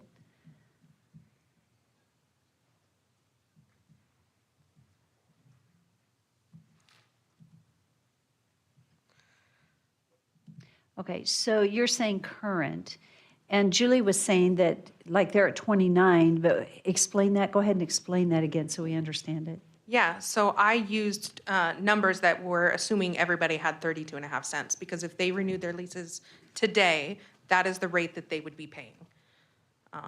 However, quite a few of our hangars are grandfathered in at that lower rate, which was one of the reasons the tax example that I gave. You can see right here, this is grandfathered in at a lower rate, which is why they're only paying about, just over $800 right now for their building footprint. So they will see a larger rate increase. So they will see a rate increase from $831 to $2,200. Okay. I also wanted to address a couple other things. Yes, currently the lease, like the people that have to build the hangars are responsible for installing their own aprons, doing the weed removal, any of the maintenance on the hangars and things like that. They are not compensated right now by the city of Nampa. It's one of the requirements for being a leasee with us. However, generally, they do see dividends of that. If they ever sell their hangar, they can recuperate some of those costs because whoever's buying it doesn't have to come back in and put in their own apron. And then last, I just wanted to reiterate, and I showed this and I will share it again with the packet. I'll give you an updated graphic of it, but this just kind of gives a breakdown of the current aircraft storage here for Nampa. We have 145 city rental hangars, and our plan is to come back and look at rate adjustments for all of those. One of our recommendations could be to sell off our existing hangars and just start leasing them like we do everything else. I don't know what that recommendation will be until we do the analysis. Thank you. The only other comment that we heard in testimony was that of the city subsidizing the airport. And so Doug, I don't know if you'd like to speak to that. I think it might be good to mention that the plan is that tax revenue that the city receives, but I'll let you speak to this rather than me. Yeah, I looked, while it was being testified, I looked up how much we provided the airport in property taxes over the last couple of years. So 2 years ago, it was $135,000 out of the general fund. This last year, it was $168,000. That's a $33,000 increase. The comments made about the decreasing revenues from property taxes are true. It's kind of a two-edged sword. The way the state tax structure works, we're seeing that the amount of money the airport's receiving from property taxes are decreasing because commercial properties are seeing the decreases. But what that does is that pushes it back on the general government where we have to make up for that because it's not coming from somewhere else. So commercial properties going down, the people that own that are paying that, we're receiving less. So we have to make up that shortfall by increasing the contribution from the city to keep even. It's kind of a challenge that doesn't go away easily. So do you know off the top of your head what the difference is between, you said that we gave back $165,000 this year. $168,000 this year. 68, okay. So do you know what our tax revenue from the airport was? Was it less than that, or was that equal to? That's more than the tax revenue, I believe I have to guess, I didn't look this year, but my recent recollection it was right around 100,000, maybe a little less. Okay, because it is going down because Right. of the commercial rates going It down. used to be about 135,000 but 2016, and it's been going down every year. Thank you, Doug. Are there any questions, comments, Councilman Haverfield? Can you go to the slide that has the different footprints defined versus the modified leasehold? Okay, when you look at the building footprint on the left, it doesn't include the aprons. It appears that the aprons are only on the side of the building where the overhead doors would be for the aircraft to go in and out. So when you look at the defined leasehold and the modified leasehold, it includes area on the opposite side of the building that might not have a hangar door. Are they allowed to park vehicles there? Or what's the reason for charging them for the use of that area when they can't use it? So Councilman Haverfield, as I stated before, just one of the benefits is really just clarifying and defining maintenance responsibilities, which in our current leases, we do define that the leasee has to maintain the areas around their hangars. If you're looking at it as a defined leasehold rate or a building footprint rate, ultimately it's kind of a wash in the end, according to our consultant, because you just change the rates that they're going to apply. So our consultant recommended anywhere between 20 and 25 cents for that defined leasehold in the middle. If we kept that at our building footprint and didn't charge somebody for any of the areas around, that would equate to about 65 cents per square foot of just the building footprint. So I presented the modified leasehold and the defined leasehold because it's closer to markets or industry standards, and it makes it easier for us to compare and contrast us to other airports. Okay. So as far as automobile parking, there is not any automobile parking allowed on the runways or on these aprons, correct? No, correct. There are setbacks, and they're not allowed to encumber that area. So they can park inside the hangar itself, but not outside? Correct. Okay, and the area that's on the opposite side of the building from where the aprons are, is that asphalt or is that gravel asphalt combination? Lindsay made this slide for me, and I'm not familiar with these specific hangars. Could Combination you of come both? forward and answer this? Because I have a similar question, so if somebody can answer it. So it appears that there may be a taxiway or taxi lane, whatever, also on the other side. Can they go straight through these hangars? Or can they only access from one side? Some have doors on both sides. They have hangar doors on both sides. Some have auto access doors on one side and the hangar door on the other. We do have one hangar that has doors for aircraft on all three sides of the hangar. There is a combination of both. Some are paved on that far side and some are just gravel on it.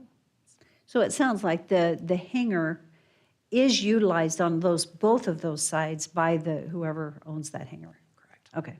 That's kind of where I was leading. So Lindsay, the areas that are paved, that's where they would have some door access, overhead door access? Correct. Okay. That's why it's a combination of maybe gravel and asphalt or concrete. Yes. Thank you. Mayor, while Lindsay is up here, and I'm getting, as usual, getting into the weeds here a little bit, but I'm intrigued by this leasing and city-owned. And so what's the benefit of us? Caldwell does not have any municipal hangars themselves. Everything is rent or lease. We have lots of, so what's our benefit? I'm mainly looking from a financial standpoint. So anything that we have, we're responsible for all the maintenance, et cetera. That is correct. So I'm just curious what the return on investment, whether this is wise or not. I realize this is probably another day, but I'm just, as far as revenue and coverage and so on, the smart thing for the future. So if you can help me with that. So currently, with our breakdown of land leases and city rentals, which are hangars that are owned by the city, about 60% of our revenue comes from the city rentals and 40% comes from land leases. But with the rentals, we do also have the maintenance of those buildings to cover in those expenses. It is a good balance to have both. We have some control of those city hangars, and it's a good revenue source for us. And we are evaluating city rentals for increases, and part of that evaluation is also looking at if we were to sell those hangars, the capital that we would receive for the purchase, and then how the taxes and land leases would affect revenue coming forward. So that is a piece that we will be coming back to you with the council with. Okay, and so a municipality like, a municipality like Caldwell, what's the reason they are do not have any city-owned? What would be their, I don't know why they chose not to ever construct hangars. The city of Nampa was really fortunate in the late 1980s. The city council funded several hangars to be built at Nampa. And it was very fortunate at that time. and I'm not expecting it tonight, but is there any way of getting a comparison as far as just financials from Caldwell City Airport compared to ours? We could get that for you. Revenue and expenditures? Okay. Yep. Thanks. Are there any other questions? Okay. Any other closing comments?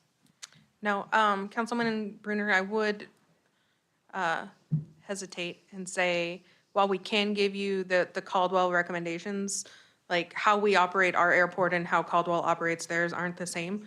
So I understand Okay. that, but they're still in like comparable size. they are in comparable And so on. size. So I think they're our closest that we're not going to, compare to Sun Valley or something of that sort. That's a whole different ballgame. So to me, that's the best comparison we can get, even though it's not going to be 100% perfect. Understood. Thanks. Thank you. Do you mind going back? I'd like to go back to the slide that showed what the actual rental, what the lease rate was on that. So they own the hangar. They're just leasing the ground underneath it, correct? That is correct. Okay. Okay, I was just thinking, there was one that showed it at 900. So this is at the commercial rate. The other rate at 23 cents. That recommended rate, well, this is a 23. There was one that showed 900 or 800 and some dollars. $831 going up to 2,000. This is That is this private example that I showed with the taxes on it. Oh, just the one? Just the one, yes, ma'am. Okay. And this is one of the ones that are grandfathered at a lower rate currently. Okay, thank you.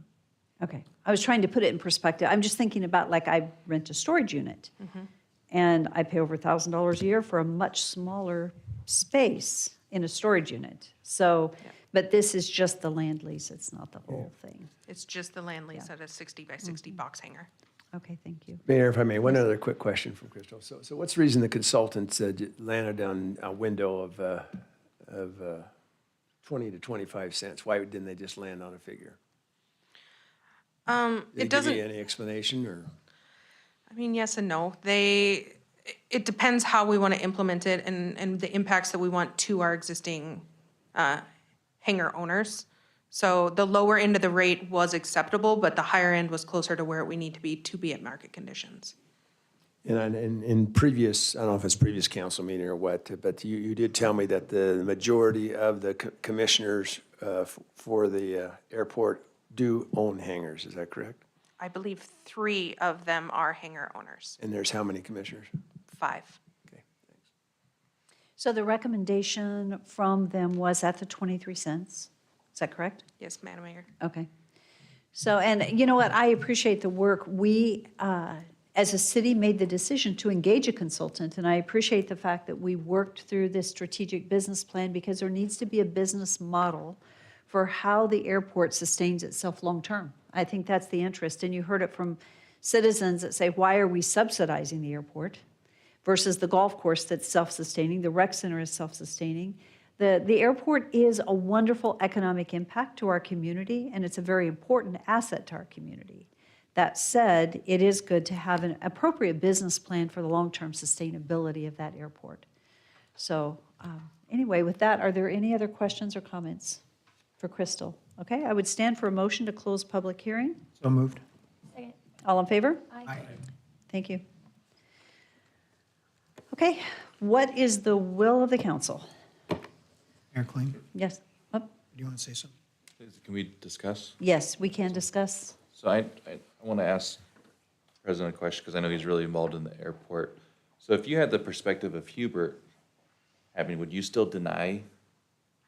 Because you deny it keeps the prices lower. So, I mean, that'd be like, if you had his opinion, then, Well, I respect his opinions. He's still here? Yeah, okay. He is. we vote no, it just keeps the rates down. so I'm fine with the rate increase as proposed to us because it's what's coming from the commission. They're the ones that are closest to it. You know, we see it from a distance more than up front. And I know that there are offsetting, there's some costs that are not being spoken about. So I'm fine with the rate increase as proposed. To answer your question, or at least to defend or not defend Hubert, I'm hesitant to say much because he'll beat me up when we leave.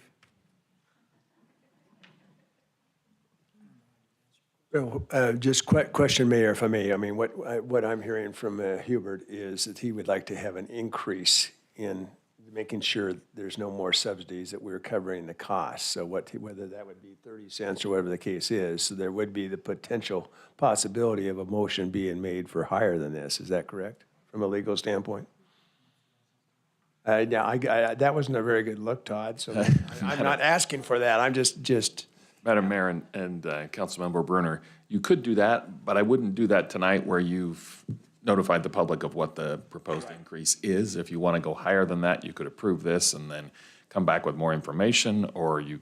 So in other words, this could be approved tonight as recommended, and then at another date and time or whatever, then there could be a discussion or a proposal for further increase. Correct. Okay, thanks.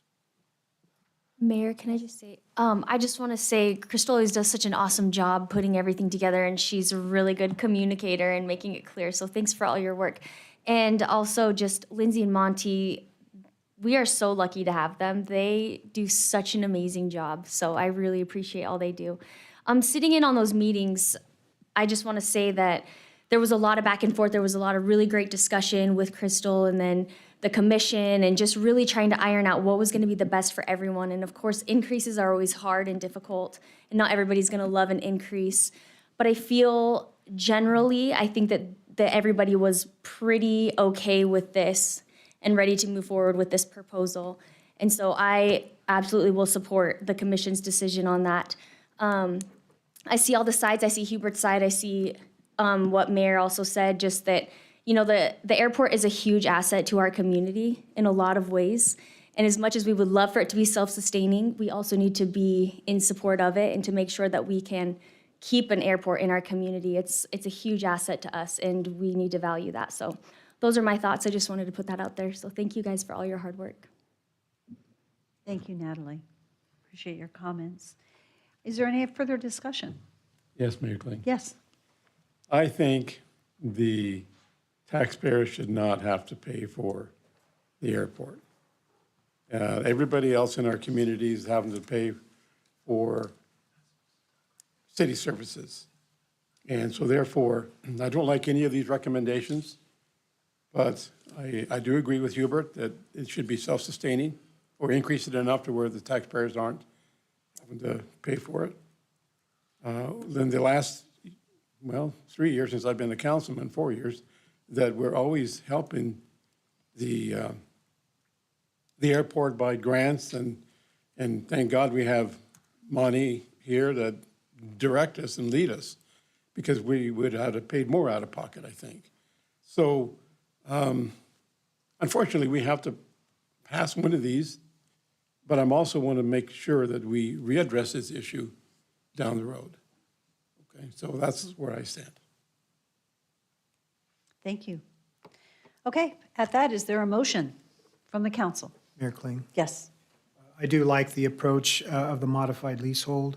It's not as exhaustive as the defined, but more than what the building footprint would have been offering. So, and the fact that the Airport Commission has advanced this to us for our approval based upon their recommendation, I will make the motion that we go with option one, recommendation for the modified leasehold increase of 23 cents per square foot per year. Second. It's been moved and seconded. Is there any additional discussion? Seeing none, roll call. Rodriguez. I don't like this, but I'm going to have to say yes. Brenner. Yes at this time. Reynolds. Yes. Bauer. Yes at this time. Jingula. Yes. Everfield. Yes at this time. All in favor, motion carries. So we're going to go to item A, which is to authorize the mayor to sign, I'm sorry? To authorize the mayor, was yours to authorize the mayor? I didn't hear that in the wording, it was? I believe it To was. authorize the mayor to sign the resolution? I don't think I heard that. Okay. I just want to make sure that we've covered it. So I need to make another motion to authorize you to sign the resolution? I know you approved the modified leasehold, I just don't know that we authorized Okay. the mayor to sign the resolution. I don't think we did in that motion. Okay, so I'll make a motion to authorize you to sign the resolution creating the modified leasehold fee of the rate of 23 cents per square foot per year. Second. Is there any discussion? Roll call. Rodriguez. Yes. Brenner. Yes. Reynolds. Yes. Bauer. Yes. Jingula. Yes. Everfield. Yes. All in favor, motion carries. Excuse the being picky on that. I just didn't hear the authorize the resolution. I just want to make sure we did it to where it was done. Okay, so airport is done, and we're going to move to item 8.2 on the agenda. This is an action item. This is annexation and zoning to residential duplex zoning district and a potential development agreement and subdivision preliminary plat for Lady Bird Landing subdivision at 3809 and 0 Greenhurst Road for Adam and Kaneda Bain. And this is a revised concept for 25 townhouse units and 9 buildings and 1 private shared road and 6 common lots. And is our applicant here this evening? Yes. Thank you. Are you Adam? Come on forward. So Adam, you're going to have, as a presenter, you have 10 minutes to present, and then staff, and then public hearing, and then you'll be back at the end to provide closing comments. Sounds good. Thank you. And go ahead and give us your name again and your address. Yeah, my name is Adam Bain. I live at 3809 East Greenhurst Road here in Nampa, which is the proposed site for the development. And am I good to go? You're good All to right. go. Thank you. Mayor and Council. So I want to give you guys a high elevation overview of my wife and I's involvement here in the community, our plan, how we got here, the why, and what we've done to try to make this a good thing for not only ourselves, our neighbors, and the community as a whole. So I'm a graduate of Skyview High School. There's some people up here that we know. My wife and I are lifelong members of the community. My wife was born here in Canada, and I moved here when I was 10.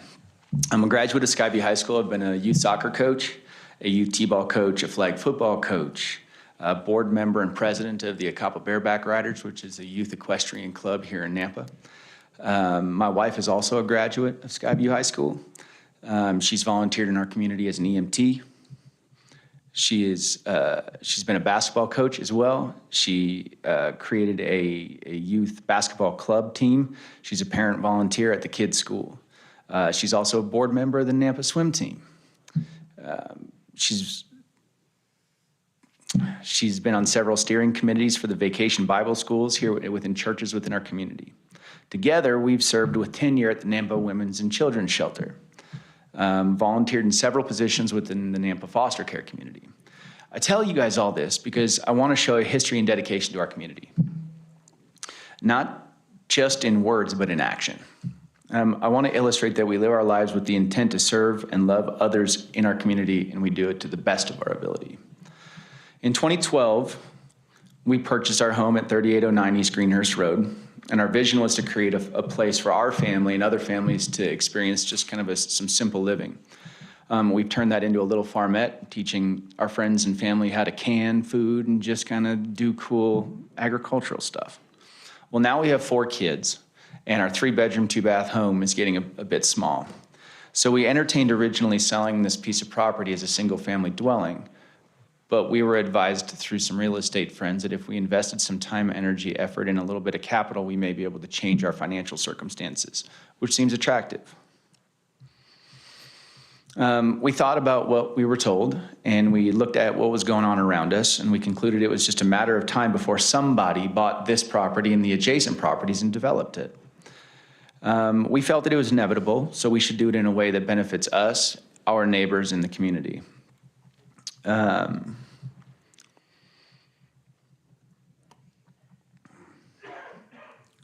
an issue here. I apologize. No, it's because I'm hitting the wrong key. Over the last few years, we've noticed a trend of friends and family looking to purchase new to them homes and not having the inventory to pick from in the location that they feel like edifies their family unit. South Nampa has been really good to us. I didn't share this yet, but my wife and I have never lived more than 10 miles from the new Albertsons, if you want to call it that. Still.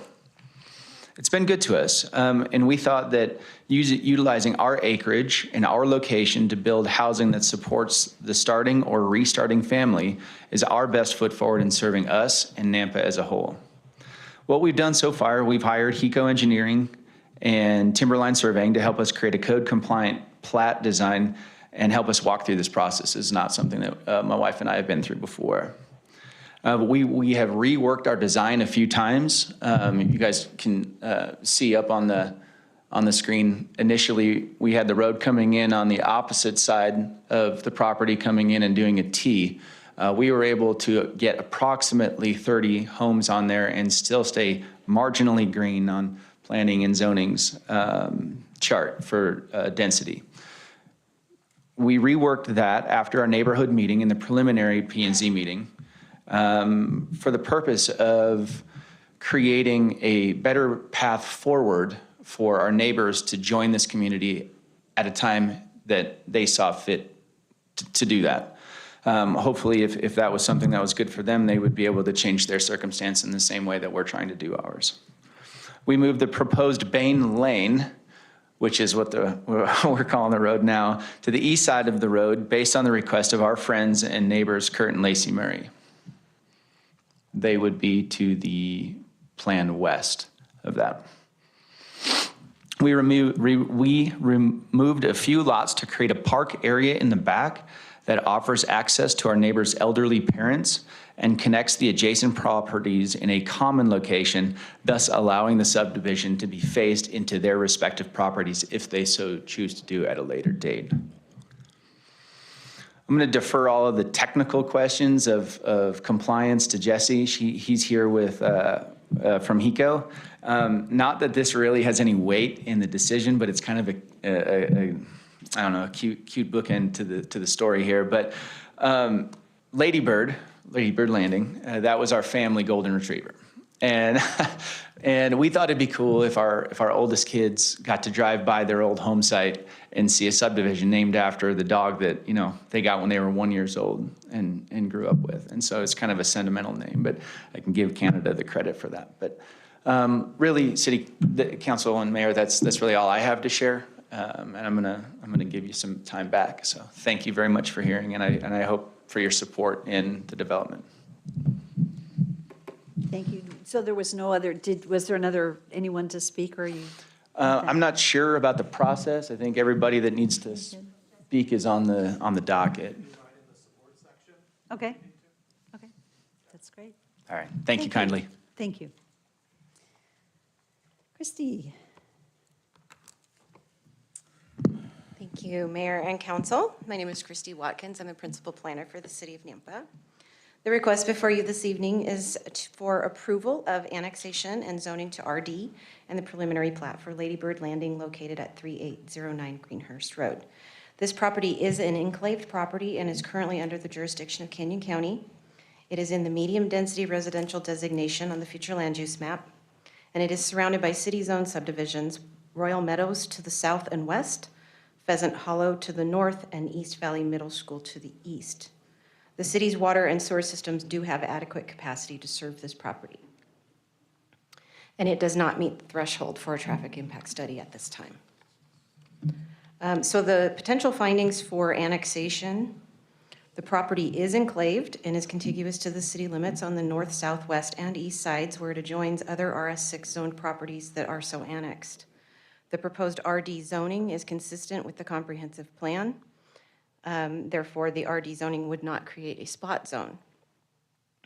So the third criteria says the proposed map amendment is or would provide a proposed use or set of uses that would be at least reasonably compatible with existing adjoining property uses.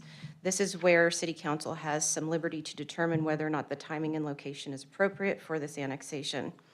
However, staff does find that the RD zoning allows for single-family attached unit townhouses in multi-unit structures. The townhouses are defined as single-family residences with individual ownership per unit. This project is surrounded by single-family detached residences with a fourplex development 1,161 feet to the west on Greenhurst Road. It is considered to be reasonably compatible because it provides single-family housing and matches the comprehensive plan. It can be considered to be infill due to the fact that it is enclaved, it is surrounded by the city limits, and city utilities and services are available to it in Greenhurst Road. So according to 1032 Schedule of Uses, single-family attached units are allowed in the zone that's being proposed. There is a school, a church, restaurants, convenience stores, single-family and multifamily uses within a half a mile of this project. Therefore, it can be reasonably assumed to be available for orderly development of the city. Then there is the final criteria, which is the proposed zoning map amendment is in the interest of the public and reasonably necessary.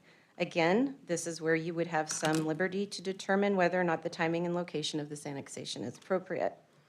I will reiterate that city codes are written to protect the public interest by providing guidance for development. Therefore, it could be presumed that it is within the public interest. Upon annexation, this property will dedicate right-of-way along Greenhurst Road and will provide a 10-foot side path on its frontage. It is considered to be within the public interest to connect the sidewalk gaps, especially near schools, and create density on infill properties to provide a variety of housing opportunities to Nampa residents. So the preliminary plat analysis, this project was reviewed based on codes that were in effect as of September 30th, 2022.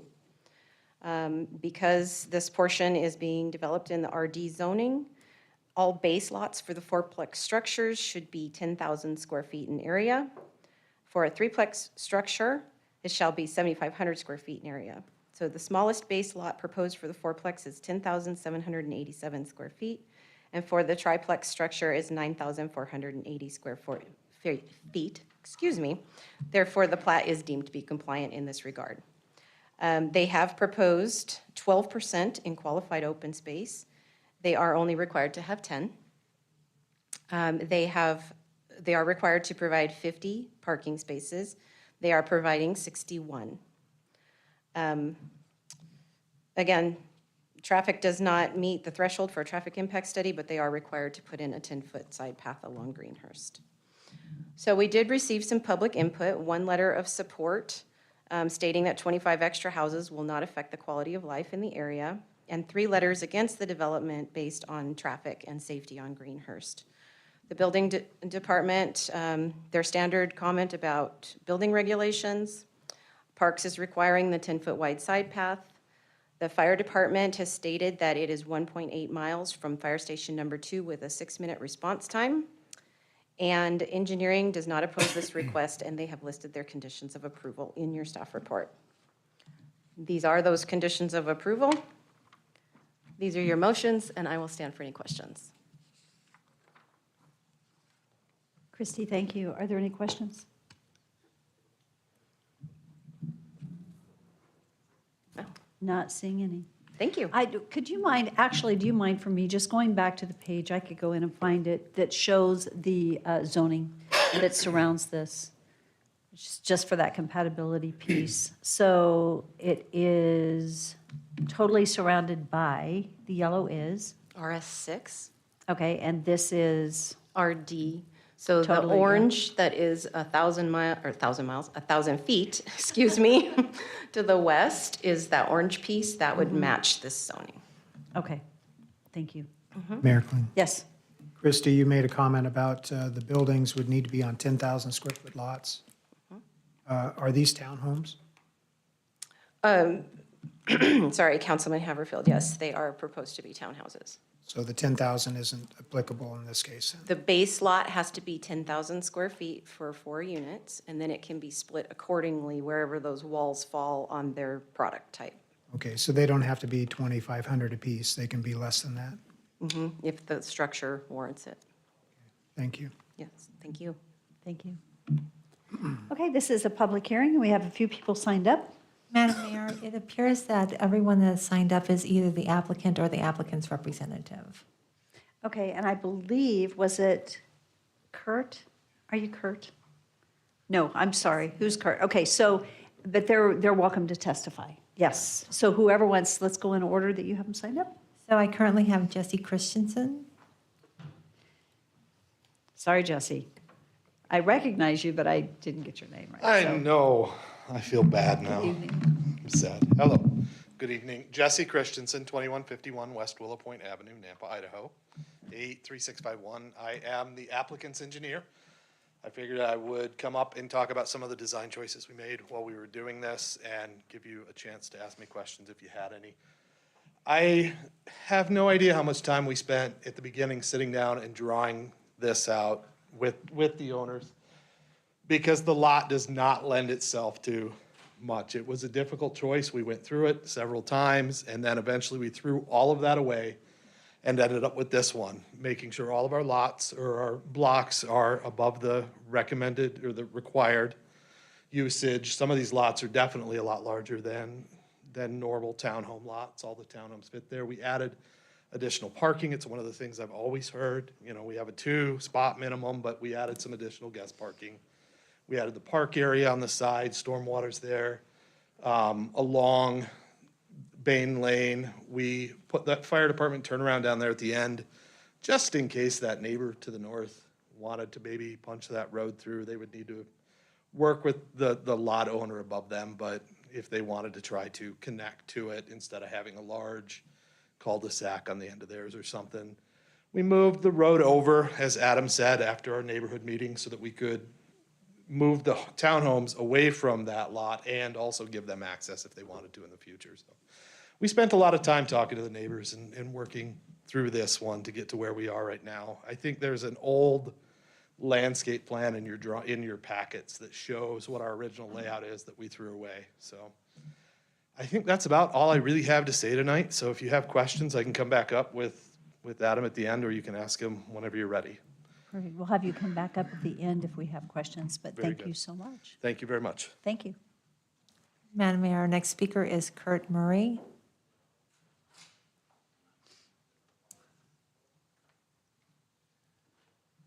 Hello, Mayor, council members. My name is Kurt Murray, 3709 East Greenhurst Road, Nampa. I'm the property that's just immediately to the west of Adam and Canada's, their neighbors. I moved into this area about 22 years ago. My wife has been living in the property that we live in now for about 35, so that we could have a country type of an atmosphere. The area's grown tremendously all the way around us. It used to be all county and fields, but Nampa's growing, and I've always figured that at some point in time that Nampa's probably going to be the largest city in the state. And so with that being said, when Adam and Canada approached us on wanting to do their plan, I thought, oh my God, really? But Adam and Canada are also good friends. And so with their discussions, and they know my desire to still live in somewhat of a country type of an atmosphere, they've made quite a few changes. They've actually took several of their townhomes off their initial amount that they could have had. And so, and what they've done is they've moved the road over to the opposite side of their property, so then that way, in the evenings, mornings, whenever, when I'm out doing what I want to do on my property, I've got an acre, then I don't have new city people looking down into my backyard. So now the road is there, and then there's also a little bit of greenbelt space there, which gives me a little bit more privacy. I also take care of my elderly parents, which live directly behind us on the other side of the creek, and I'm over there 2 or 3 times a day. So that was also another concern for me. And then also just being able to look out my back and not having to look at apartments directly behind me. So Adam and Canada have made that I guess they call it the tot lot or something like that. And so they've allowed me also to have a right-of-way so that I've got a small bridge that I cross over the creek to take care of my elderly parents. And so now I don't have to look at apartments directly behind me. I don't have to have people looking down next door to me into my backyard when people in the country do what they do in the backyard. So I've been very impressed and pleased that they've bent over backwards. They could have, for the sake of the developers, they could have had a few more townhomes out of it, but they chose to, work with the community and the neighbors. And so I think it's an awesome project that they're doing. So I am very pro their development. Thank you. Thank you for testifying tonight. Thank you. Madam Mayor, our next speaker is Canada Bain, who is the applicant. I tried to say your name differently, and I have no idea why, but Everyone does. It's okay. Okay, good. It's okay. My name is Canada Bain, and I reside at 3809 East Greenhurst Road. I signed up to speak tonight on behalf of our other neighbor to the east of us, Gail Moore. She was unable to be here tonight. So she wrote a letter, which I believe you guys also have, but she requested that I speak it for her tonight. It says, I am writing to support the proposal to convert 3.35 acres located at 3809 East Greenhurst Road into 30 single-family lots. This was the previous plat. First, let me explain my connection to Adam and Canada Bain, the owners of the property in question. My mother lived on the 1-acre lot at 3825 East Greenhurst Road on the east side of the Bains. Her name was Catherine Katie Moore. At the age of 94, she died October 20th, 2020, and I am the personal representative for her estate. Not only was my mother elderly, she was also legally blind and hard of hearing. However, in the aftermath of my father's death in 2001, she was determined to live out her life in the only home she had known for 69 years. Adam and Canada, as well as their children, were instrumental in making that happen.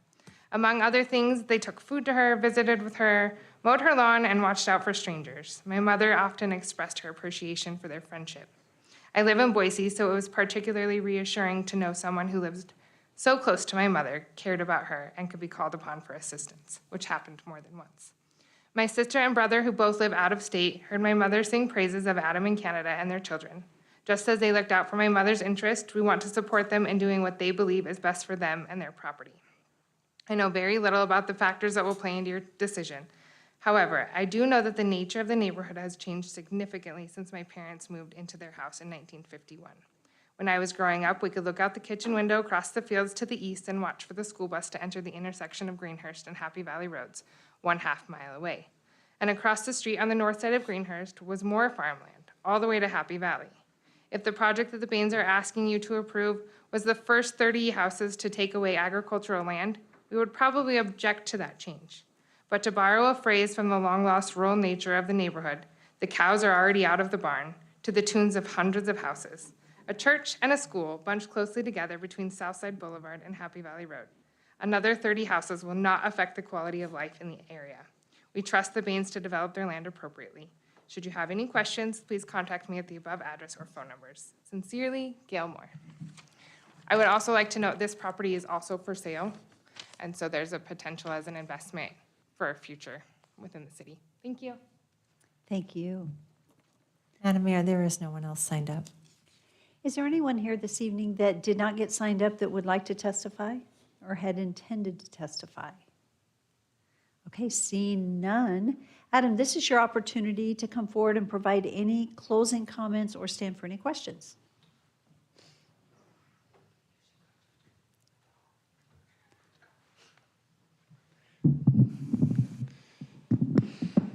Sorry, tall people problems. I don't have anything else to share, but I am happy to answer questions that you may have. Mayor, I just have a curiosity question. Your family is growing, so you need larger space. So what are you personally, what are your plans? Are you building another home on this property? Or? No, we're gonna, we don't know. It's a long road. We might buy another house or maybe rent for a while, figure the market out. We don't really have So a at this plan. point in time, you're going to stay on the property? That is your plan? Yep, absolutely. Okay, thanks. Yes, Councilman Haverfield. So the footprints of these buildings, are they two-story? Yes, Do they have garages, yes. single or two-car? That has not been determined. Oh, I'm too far away. That has not been determined right now. They're at least a one-car garage. But realistically, somebody could build there's several of these lots that could fit a two-car garage on the townhome. Well, you satisfied the covered parking requirement as far as half the parking spaces, so you might need some shade structures on the surface parking that's adjacent. Okay, thank you. Any other questions? Seeing none, I guess we're done if you don't have any other comments. I do now. Okay, Thank thank you. you. Thank you. Council, I'd stand for a motion to close public hearing. So moved. All in favor? Aye. Okay, this is an opportunity for council discussion and then a motion. Okay, I'll start. Go for it. Thank you. Way to go, girl. Thank you. Getting right in though. No, I just wanted to say, for the first time on my microphone. I just want to say, this one gives me all sorts of good feels, and as the only female council member, I guess I can say that more than the men can. But I love this one because this is kind of how capitalism works and how people can have the American dream. You guys had a piece of property, you found an opportunity that worked for you, that could benefit your family, that could make you in a better financial situation, and so you looked for an opportunity and you found it and you moved forward with it. And I love that. I think it's so cool. I do like this project. I feel like I like the 12% open space, so I appreciate the extra open space there. I would agree that I would like some covered parking on those additional spaces if that's possible to add in there. But I just really appreciate it, and I love that you guys worked with your neighbors too. Part of our mission statement, it's for the city of Nampa, it says that it's a place of economic opportunity for individual spirit and unique identity. And I think that you guys kind of just captured that tonight with your the name of it and the history of what that means to your family. And it just creates a piece of uniqueness to our city. So I just appreciate the well thought out personal touch to that you guys put in. So thank you for working with your neighbors, and I love that they support the project. So you're going to make a motion? No, this is discussion. It's discussion. We were all amazed because we thought we were going to make a motion. Is there any other discussion? If there is none, you're welcome to make a motion. Okay, I'll make a motion to approve the annexation and zoning to RD zoning district and subdivision preliminary plat for Lady Bird Landing subdivision at 3809 and 0 Greenhurst Road for Adam and Canada. I almost did it too. Bain. Do I need to do the and? With all conditions. With all conditions of approval. I'll second that. Is Lady Bird still there? I have all these personal questions. Lady Bird still no? Okay. She's being remembered though. Okay, all right. I had a second. So it's been moved and seconded. Can we Yes. finish the sentence? Finish the sentence. Proposed findings of Thank you. approval as stated in the staff report. I Thank amend you. my second to that. Thank you. Any discussion? I want to say one comment, and that is, I applaud you for the communication with your neighbors. So many times we have people come before us that have not communicated. And you know what? One of the things I love about Nampa is that it's a place where neighbor helps neighbor, which you have done. We care about one another, and your actions have exhibited that. Thank you for that as you came forward, because that's why this is moving forward. It's because you've cared about the people around you. So thank you. And with that, roll call. Rodriguez. Yes. Reynolds. Yes. Everfield. Yes. Bauer. Yes. Brunner. Yes. Jingula. Yes. All in favor, motion carries. All righty, good job. Good job, Natalie. I like when you say that. Council, let me ask a quick question. Does anyone need a break? We've been here 2 hours. Do we need a quick break, or do you want to keep pressing through? Anybody need a bathroom break? Let's go. Okay, we'll press through. Do it. All right. Okay, we're ready for Take my break. item, okay, 8.3 on the agenda. This is an action item. This is an appeal of the Planning and Zoning Commission decision to approve a conditional use permit for a multifamily building, which is a sixplex, in a community business zoning district at 1516 First Street North. This is for Simon Hernandez, who's the applicant owner, and the appeal was submitted by Beatrice Sandoval at 508 West Eustic Road, Caldwell. So, good evening. So go ahead and state your name. Good evening, Madam Mayor, City of Nampa council members and staff. My name is Beatrice Sandoval at 508 West Eustic Road, Caldwell, Idaho, 83605. And these days, we're quick to point out differences, but my business brings a common ground for many to express themselves in dance without being judged. My main concern is I not only have a new neighbor, but 6 additional tenants next door that may not be familiar with renting property next to a nightclub or bar. I'm not against progression. On the contrary, I am a native Idahoan, and after having served as an air traffic controller in the U.S. Navy over 10 years, I am familiar with what a progressive state brings to the table. I value our beautiful Idaho and hope we can protect and preserve it as well. This is not a one-family home. It is a multifamily commercial building encroaching upon a pre-existing bar. I'm not familiar with the multiplex layout, how close it will be to my building. I'm not going to say a bar is the most respectable place, but it put food on the table growing up. I too am currently investing into my grandfathered building to bring it up to code by installing a sprinkler room system. I hope the owner takes into account the positioning of his building and the material to alleviate these issues. I'm not here to ruin somebody else's dreams, as I have a dream as well. I just want them to be considerate as far as allowing whoever's going to be renting these properties to understand, for example, if they come out of state, that they are well aware that there is a bar, nightclub that is going to have music past 10. And also, I would just like to thank the staff of Nampa City Planning and Zoning, especially Mr. Parker Bodley, for guiding me in this appeal procedure. And I want to thank you all for listening, because sometimes that's all we need, is somebody to listen. And if you have any questions. Beatrice, thank you so much, and I'm sorry, I want to clarify. I said applicant, and Beatrice is the appellant, right? She's not the applicant for the thing, she's the appellant that is appealing the decision by planning and zoning. And you you presented yourself so well, Beatrice, and I know it's hard to stand in front of us. So this is a time, as you got to watch a couple of the other public hearings. But council, do you have any questions for Beatrice before she has a seat? Mayor, just perspective, and thanks for being concerned with the renters and so on. I guess are you thinking that these renters will rent sight unseen, or is that what your kind of your fear is? Yes, sir. As I've seen many people from California, and I understand people want to move to a better community to raise their families in a place they believe to be more homey.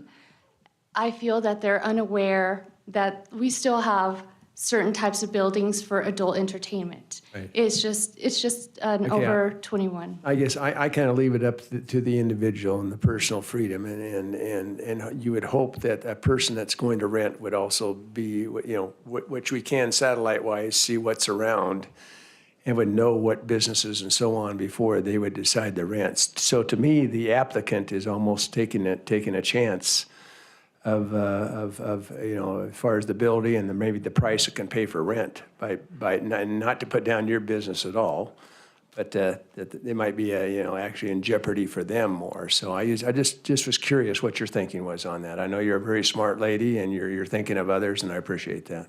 I Thanks. appreciate you. Thank you, sir. Okay. Any other questions?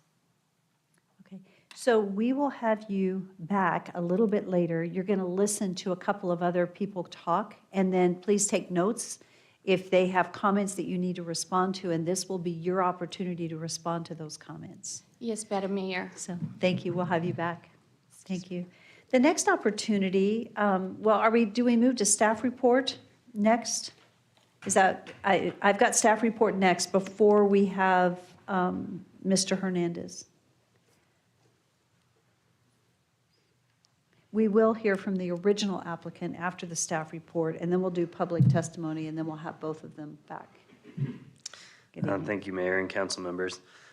So there's 3 different options for you here. Either approve the appeal, which is to deny the CUP, and all this will be laid out in the motions at the end, but you can approve, deny, or modify the decision.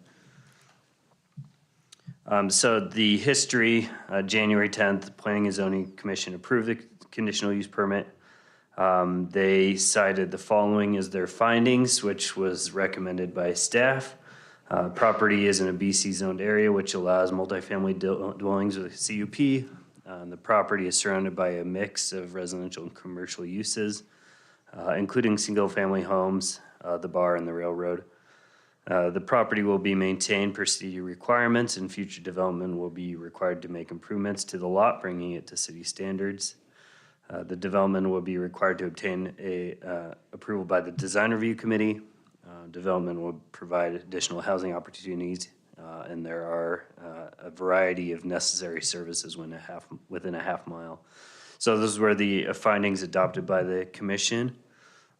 They added the conditions of approval as requested by staff. The one to take note, structures not to exceed 65 feet, as that would require city council approval. The appeal was received January 24th. The appellant has gone through their reasoning, so I won't cover that. This is the presentation given to the Planning and Zoning Commission. I'll cover it briefly here. Single-family homes are to the north, the bars to the south, more single-family homes to the east that are in BC zoned, and then the railroad. Here's a street view of the property, and we can come back to these if necessary. The site plan provided by the applicant of the conditional use permit.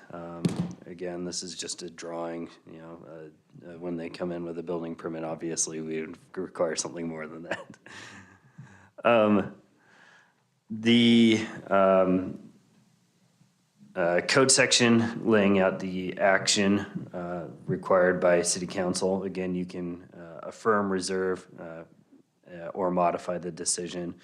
But before you are to change the commission decision or changing any of the conditions imposed by the commission, the council shall make written findings of fact setting forth wherein the commission findings were in error. So if you have issues with conditions placed by the Planning and Zoning Commission, you'll have to state your where they found their where they were wrong in their decision making, and then set forth any additional conditions. The same for if you're to deny the conditional use permit, you would have to find where their findings were in error.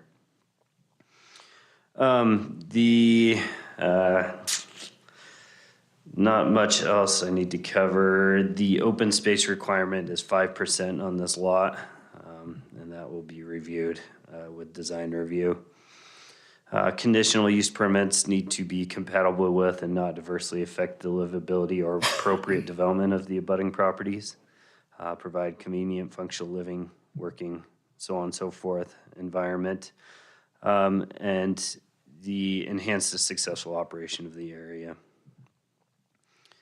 The building department Title IV regulations apply.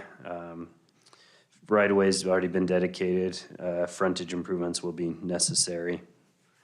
The fire department is 0.6 miles from Fire Station 1, 4-minute response time. And then the police department has recommendations for additional staff as well. The area is community mixed use. This area has been zoned BC since 1971, so it's been BC for quite a while. Obviously, redevelopment has not taken place since that, as a lot of this is still single-family homes. The services, again, within a half mile, a lot of those services are along 11th Avenue North in historic downtown. Those are groceries, health, you know, a lot of those necessary services. Design review will be required. I threw in the public disturbance noise ordinance here between 11 p.m. and 7 a.m. It's a lot unlawful for any person, business to make, cause, or allow loud noise. Or any means disturb the peace, quiet, and comfort of any reasonable person of normal sensitiveness residing in the area. I would note that the appellant is concerned about residents of the new development complaining about noise. There are already residents in the area, so by adding additional residences, that would increase it, but there's already those residents in the area. And they are still subject to the noise ordinance, whether this is approved or not. So, conditions of approval are the same. These were the ones that were approved by the Planning and Zoning Commission. We can come back to those if necessary. The findings are the same, and a motion there, as well as the motion to modify if necessary. And I'll stand for any questions. I do have a question, and could you go back to the ordinance piece? So with the 100 feet, within a distance of 100 feet or more from the source of such sound, the other properties, my understanding, would have to go back and look at the picture. How many feet are they from this particular property? And is this new development from the setback on the property line, if you go back to the picture that you showed, what is the setback requirement? Mayor and many city feet would council they members, be? the 100 feet is, as I read it, is regarding from a public right-of-way street or distance. So, so if you're standing on a street that's within 100 feet, Whereas if you're residing in the area and you can hear it above the reasonable amount, then that's grounds. Okay, so what is the setback on the, could you go back to the Yeah, picture of the property and then talk the to us about existing the setback? houses are beyond 100 feet. Okay, It's about 150 to the closest house. okay, but the next door property that's being developed, what is the setback requirement for that property and how close are they to the property line? Could you go back to that photo? So it appears the property line is right next to the building. Correct. Okay, So and- the setback requirement for the residents would be 5 feet. It looks like from their site plan, their sketch, that they plan to have the access way on that side, On that which may side, help okay. a little So they're bit, putting but- it on the other side? Okay. Thank you for answering my questions. Council, do you have any questions at this time? Thank you, Parker. So this is a public hearing, but I will say we do not have anyone signed up to testify. I'm sorry, that's right, thank you. Read my notes. So the original applicant has the opportunity, and this is Simon Hernandez, to actually respond to the testimony that's been given thus far. So Simon, are you here? Hi. Go ahead and give us your name and address again. My name is Simon Hernandez. I'm the owner of 1516. Appreciate your guys' time tonight. Just in response to Ms. Sandoval, I mean, I am sympathetic to her concerns. I too am a business owner. Go ahead and speak right into that Oh, microphone. sorry about that. Thank One of my you. businesses, we do sell alcohol and serve alcohol also. So I can understand the challenges that she may face. And of course, I don't want to create more problems for her. That's just not something I'm intending to do. I bought the property in hopes of, you've seen the state of it, it's in pretty bad shape. You know, I want to do something with the property, bring some housing to this neighborhood that desperately needs it. I also own rental properties in this same community. I know the challenges that tenants have with finding affordable housing, places that are, you know, even worth living in, especially in this area. So with that being said, I would just like to tell Ms. Sandoval that, you know, I appreciate her concerns, but I guarantee that I assure her that that's not my intention, is to cause any problems for her, just to, make this piece of land into something other than it is, you know? So I do have my developer here, somebody that I've worked with on other projects, and I don't know if I could give him some of my time to speak on my behalf, but if I could, I would like to do that. You are welcome to. Thank you. If he can come up and give his name and address, thank you. My name is Francisco Oropesa. I'm an owner of Second Chance Construction, New Beginning Development, and New Beginning Homes. So I've been building in Nampa for 4 years. So I have a subdivision behind the Columbia High School. We were the guys that developed Pheasant Meadows out there. Simon came to me on this project to try to help him with it and stuff like that. So we've done a lot of triplexes. We've done a lot of fourplexes. We've done, man, we have a big project in Ontario right now that we're doing a 55 and older community down there. Ontario desperately needed that. So finding properties like this actually is, I think it's good for the community, especially the north side apartments that are there. All the people that pretty much rent there, it's because it's just affordable, just because of the location, stuff like that. I mean, there's more, in my opinion, there's a lot more things to face than just the bar. You have the bridge, you have the train tracks, you know, you have a lot of the properties there are pretty distressed, so, in my opinion.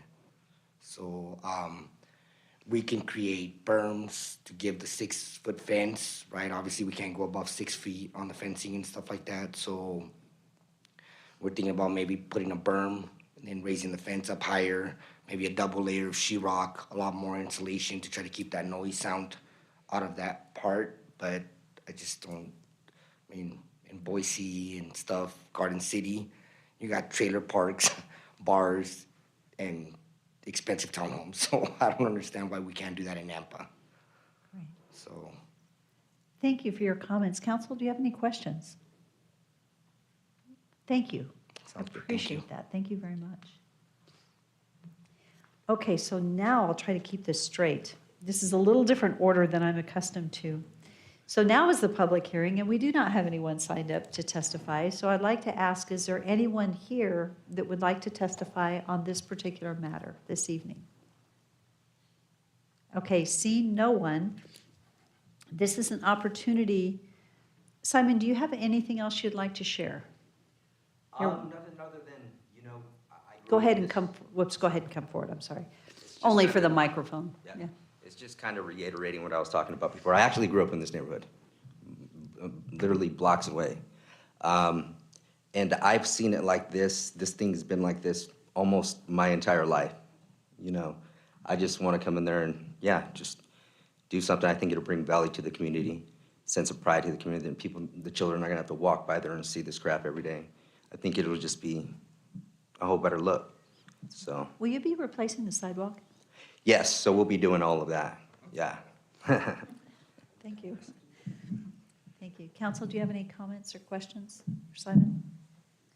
Thank you so much. Yeah, Appreciate it. Okay, and this is an opportunity now, Beatrice, for you to provide closing comments.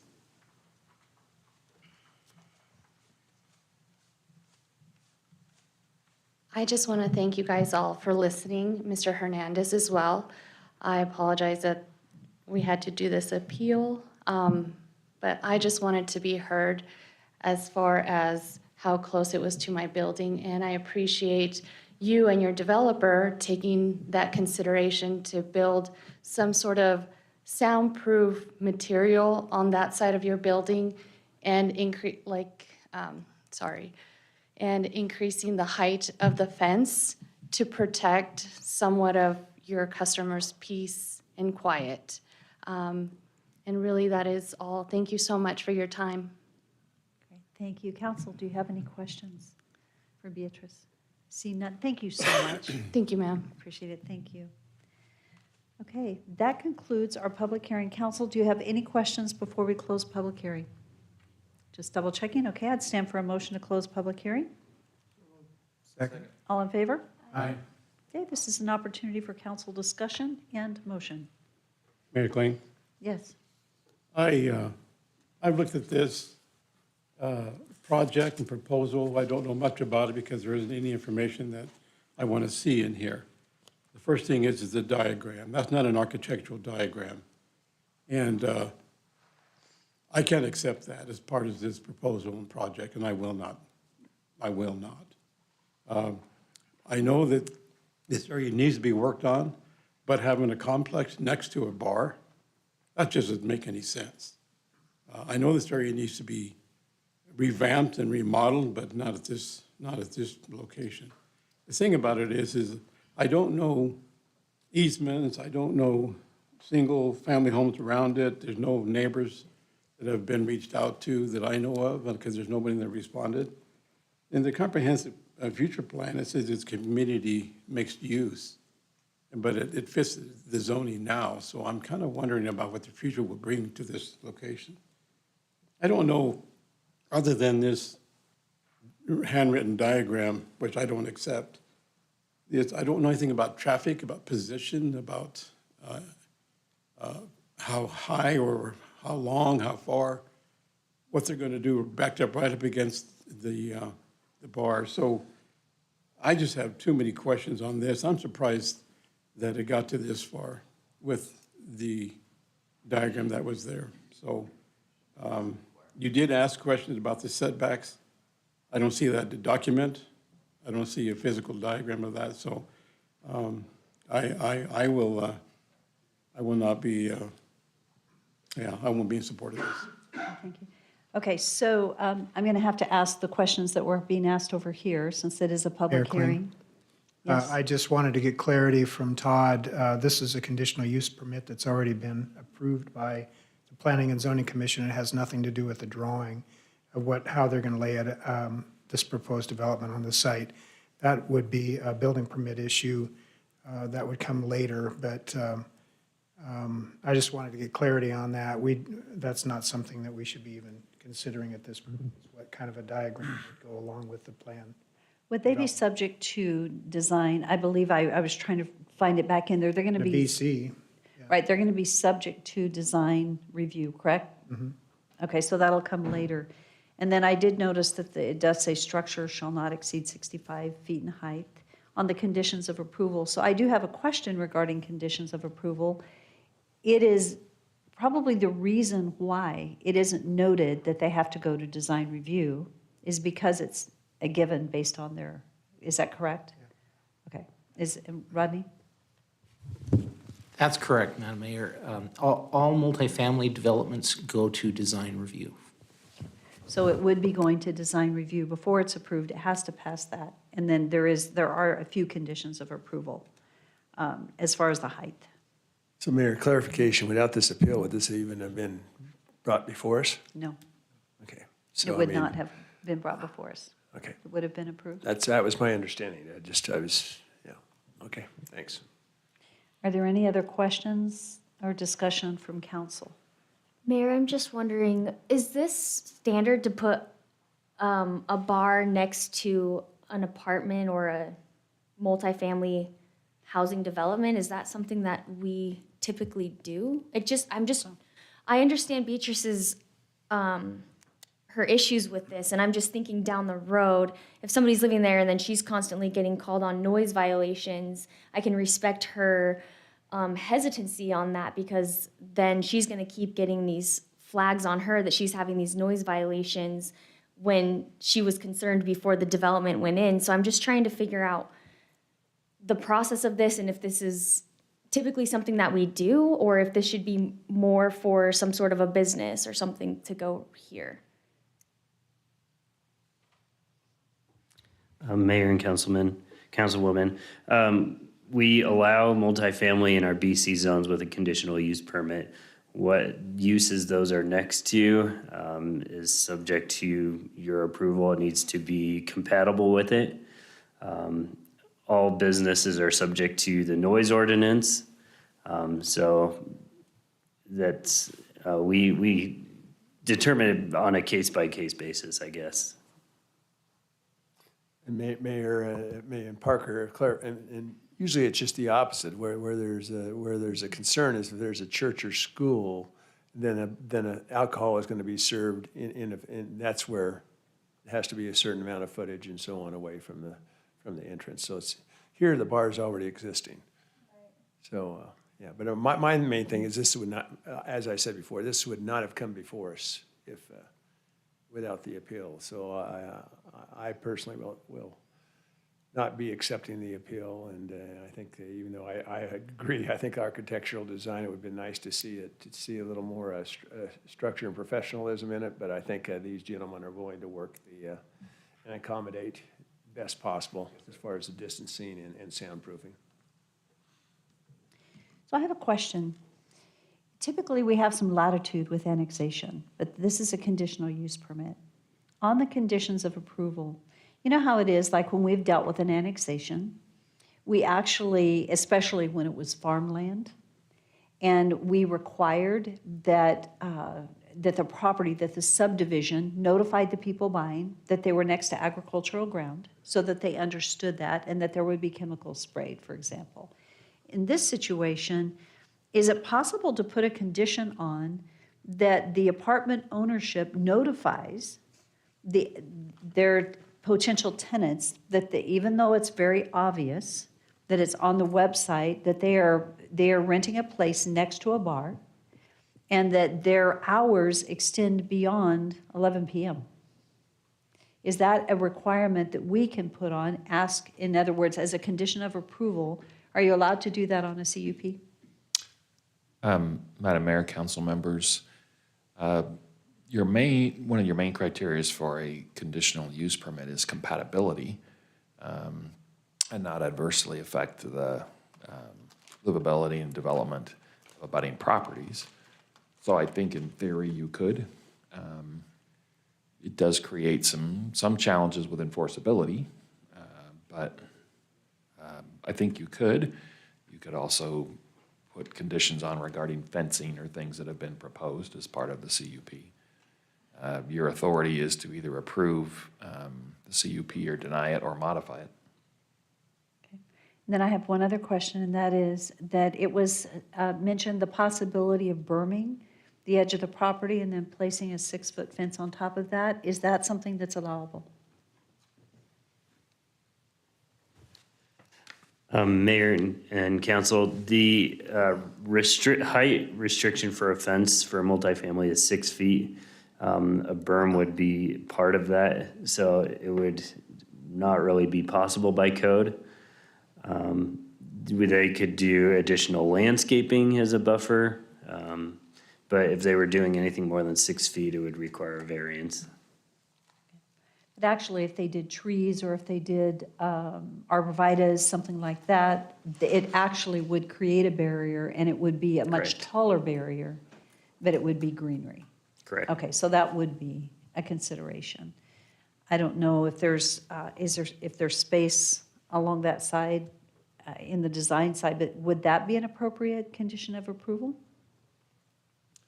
That we could modify, asking for a landscaping barrier to be in addition to the 6-foot fence? Madam Mayor, that would be appropriate if that, if your reason for that is compatibility, you could.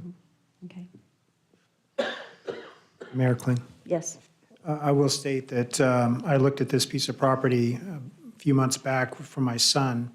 We were looking to maybe put an industrial building on it, and it was too small for his needs, so we passed on it. Location was what it was, but the thing that I note on this is that they're asking, or the conditional use permit was for a 6-plex.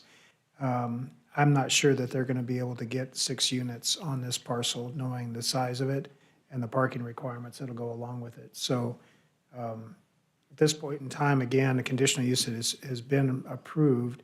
So if we're being asked to either appeal it, is that giving us the latitude to make these alterations that you're talking about? Madam Mayor and Councilmember Haverfield, your authority is to either approve the CUP, deny the CUP, or modify it.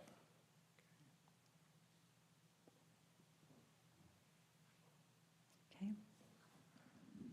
Thank you. Any other thoughts or questions? Mayor, really quick. Are there other developments in our community that are next to bars like that? Or would this kind of be like a one-time thing? I know that's kind of hard. Mayor and councilwoman, I'm not 100% sure on where all the bars are in the city. I think most of them are in the downtown area, which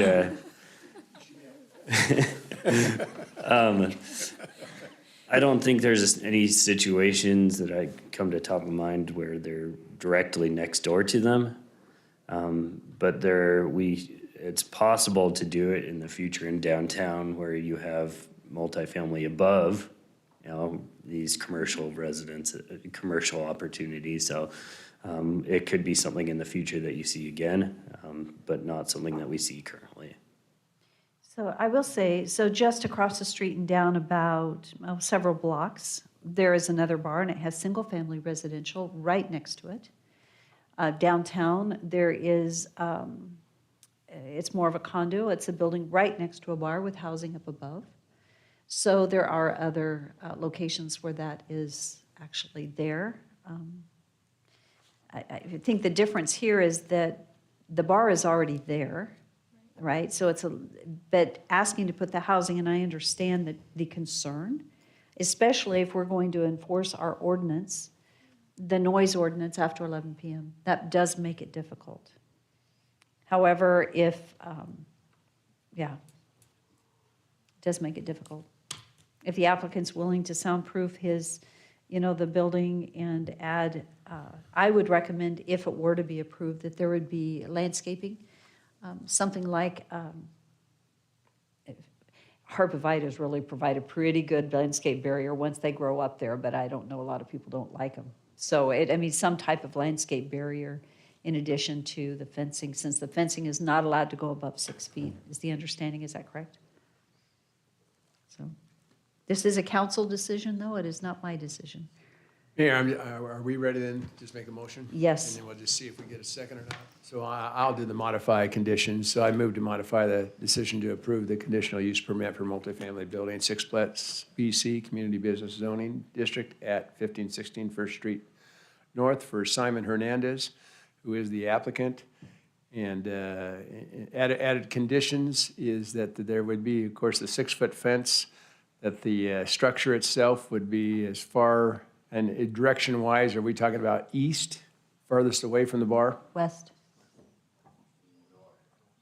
North. Okay, so that the structure itself would be as far north as potentially possible on the property, and that there'd be landscaping in trees, and I'm not a tree person, Councilman Haverfield, but I would like to have a 10-foot, so we're not talking about little 3-foot trees that start, but 10-foot trees that would align then the south side, which would be next to the bar. I think it's east. Okay, well, It anyway, could be, so. be southeast, Anyway, if you but- guys can adjust the directions that, you know what I'm speaking of. closest to the bar. Yes, so whatever would closest to the bar. And so that would then modify and not accept the appeal, but with these added conditions. Does that make sense at all, Rodney and Parker? Yeah, and did you get the findings included in that motion? Probably I did not. Is there another area that I need to go down? Just the to? next sentence on Because the that. findings of the commission failed to take into consideration. And you want me to put a word in there? Yeah, maybe speak to the compatibility of the bar. Oh, well, my main thing, and then this is not compatible. I just, my main reasoning on this is it would not have come before us. And I feel like these applicants are doing everything they possibly can to make it work. And there was a hearing through P&Z that accepted these conditions of approval. So I have respect for them and for their decisions in most cases. Yeah, as far as the compatibility, no, any type of residence right next to the bar, I don't think is compatible. And I think that's the finding we need, is that the landscaping that you're proposing and the fencing would address the lack of compatibility. Address and improve at least the compatibility. Correct. Okay. Anybody wants a second that one, go. Can we get a recap? Mayor Kling? I'll Yes. second the motion as long as the fencing is a solid masonry, 6-foot from the face of the, I'm not sure if that's the south end of the existing bar, but along that eastern boundary line, so it's a solid masonry fence instead of just vinyl. So Randy, are you okay with the trees, or do we need to be a little more specific with the trees, or what? I think the trees are good too, but I just don't think there's room for a berm. It's just not wide enough of a lot.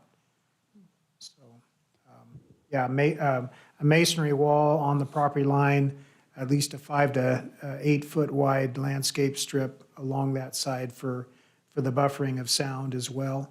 And then the building would be set on the opposite Okay, west. so I will amend my initial motion as stated by Councilman Haverfield. Okay, it's been moved and seconded. Do we need any clarification?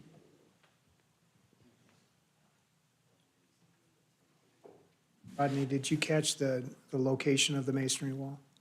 Yeah. Okay. Mayor and Council, if we could just specify what's in the landscape buffer. You know, Are we wanting trees? Suggested a line of trees of at least 10-foot minimum height, but that was my recommendation. But I didn't specify what type of tree. To grow two, right? No, I don't want a little seedling that's gonna Okay. take 20 years to get to 10 feet. No, that doesn't help the situation. So my experience has been that, well, I guess a 10-foot is probably okay. You can get those at the nurseries and. Probably 2.5 inch 2 inch, caliber. I was going Yeah. to say a 2 or 2.5 inch Yeah. caliber tree is going to be Okay. that tall. And that's the, you know, that's not the identification that I know about trees as far as the calibers. Caliper. So 2.5 caliber? That's fine. Okay. Okay, are there any further discussion, points, questions, or clarification on the motion? Mayor Kling? Yes. I do have a point. I'm sorry, but you do not put apartment complexes next to a bar that's open until 2 in the morning. There's no way you're going to be able to fix that and take care of it, irregardless what you put up there, the fence, trees, whatever. And you know that's a difficult bar. We've had that bar has come before us several times. I'm worried about this one. I will not be supporting the motion. Call for the vote. Roll call. Rodriguez. So you voted to approve. It'd be a no, I voted it's Okay. a yes to my modification. Okay, no, no. Angula. No. Reynolds. Yes. Bauer. Haverfield. Yes. Brunner. Yes. 3 in favor, 3 opposed. Thank you. You're welcome. Yeah. Didn't see it going that way. This is a difficult one. For me, I totally agree with Councilman Rodriguez. However, at the same time, that area needs to be developed. It needs to have something better in that location. And I appreciate the fact that we're interested in the housing for that area, and it does need that. And there are, yeah. So this is a difficult one. I am very concerned about the noise factor. By the way, we didn't add in there notification to the residents in that motion. Mayor, and I would have done that, but I don't think there's any way of enforcing that or making that accountable. So it's just like with law enforcement. If it's not going to be enforced, then Can we require them to make a notification, though? In a finding, require them to notify the applicants that their acknowledgement that they are renting right next to a bar that will be open till. I'm fine with adding that to my motion. It just, there again, I mean, Yeah, responsibility of the renter to know, I mean. Know what they're getting next to. Yeah. That's a good, yeah.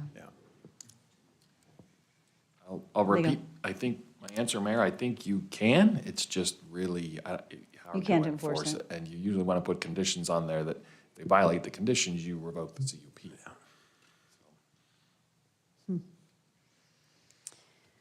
Doggone it. This is a tough one. Because I really do support people wanting to make improvements. I think I'm going to support the CUP that was approved by Planning and Zoning, which one means I say yes to this particular motion with the modifications. Hopefully, it's not something I regret. You guys take care of it, right? Right? Oh, yeah. Oh, absolutely. Absolutely. So Madam Mayor, that I was, can understand everybody's concerns, but like Mayor was saying, there are situations where people are living. Oh, you'd have to come forward. Well, actually, we don't have the opportunity, so we'll have to stop. Sorry. But thank you. And that's being the renter, my overall concern is to make sure that everybody's living in harmony and everything works out. Thank you.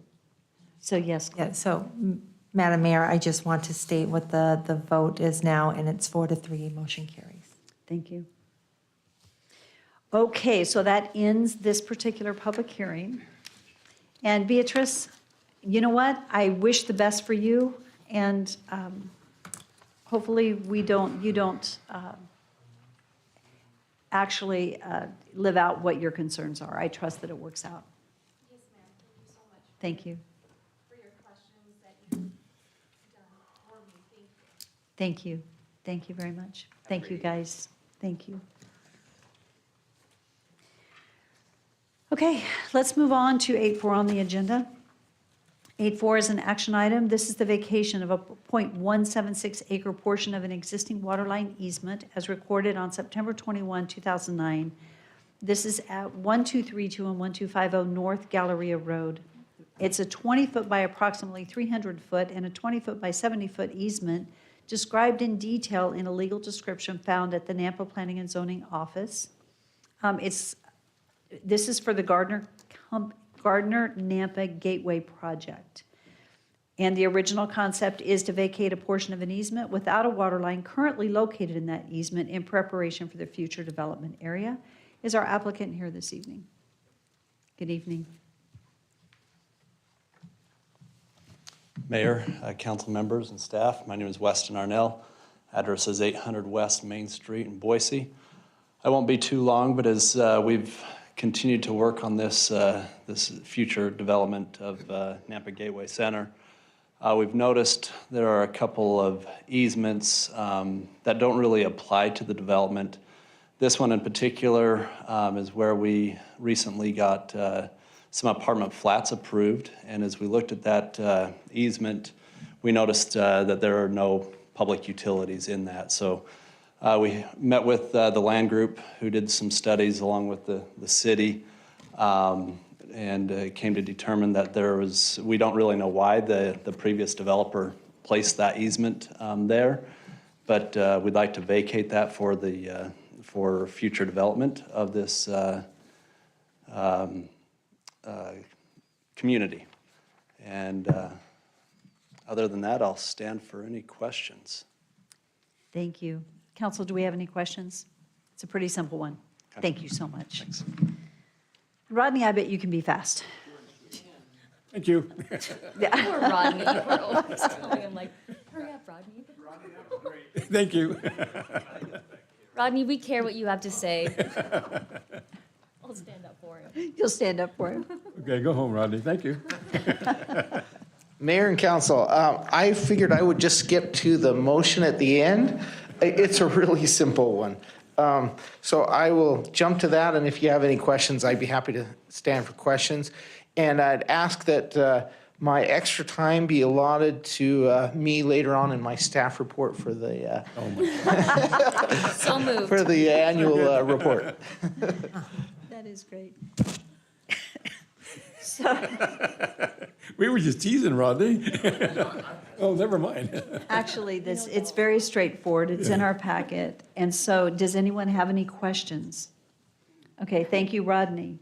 So this is a public hearing, and there is no one signed up to testify in support or in opposition. Is there anyone here that had intended to? Seeing none, this is an opportunity for the applicant to come back. Is there anything else you want to share?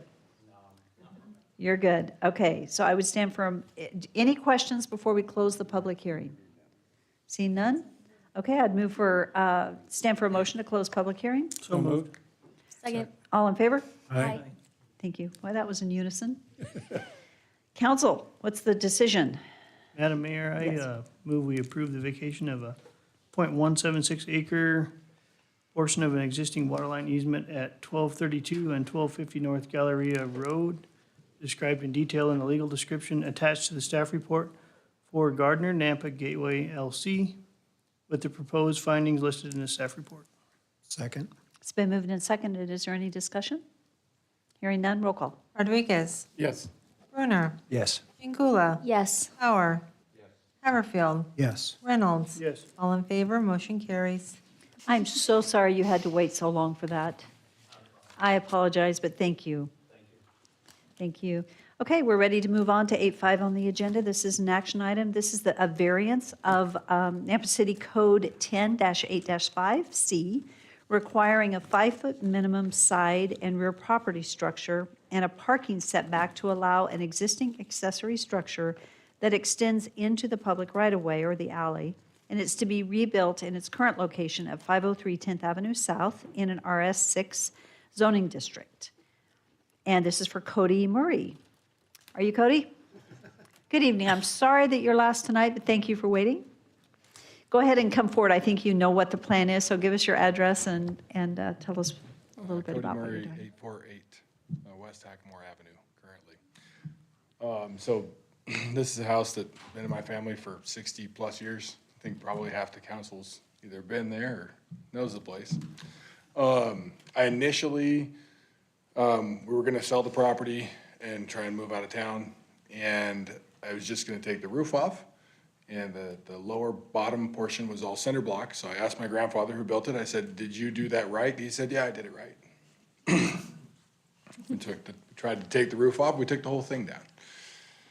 So I went back to the city and asked, hey, as long as we have the footprint still, can we just go ahead and proceed with the rebuild? And they said, yeah, Jeff said, no problem, we should be fine. So I left the footprint. And there was some stuff needed to be adjusted, so I went for prints, and we got prints for a new footprint, but kept everything there. And then found out that the building now, as it's been rezoned, is over the property line. So I have the footprint there. It's all still just been sitting. And I'm just wanting to rebuild in the exact location as it was. Okay. Council, do we have any questions? Okay, Cody, if we don't have questions now, we'll listen to staff report, then we'll have you come back. Thank you so much. Parker, I don't think you can be as fast as Rodney was, I'll try to make it I quick. think you can replicate his boss, is what I think. but yeah. Mayor and council, I will just specify one thing. The previous structure had grandfathered rights. It was a legal non-conforming use.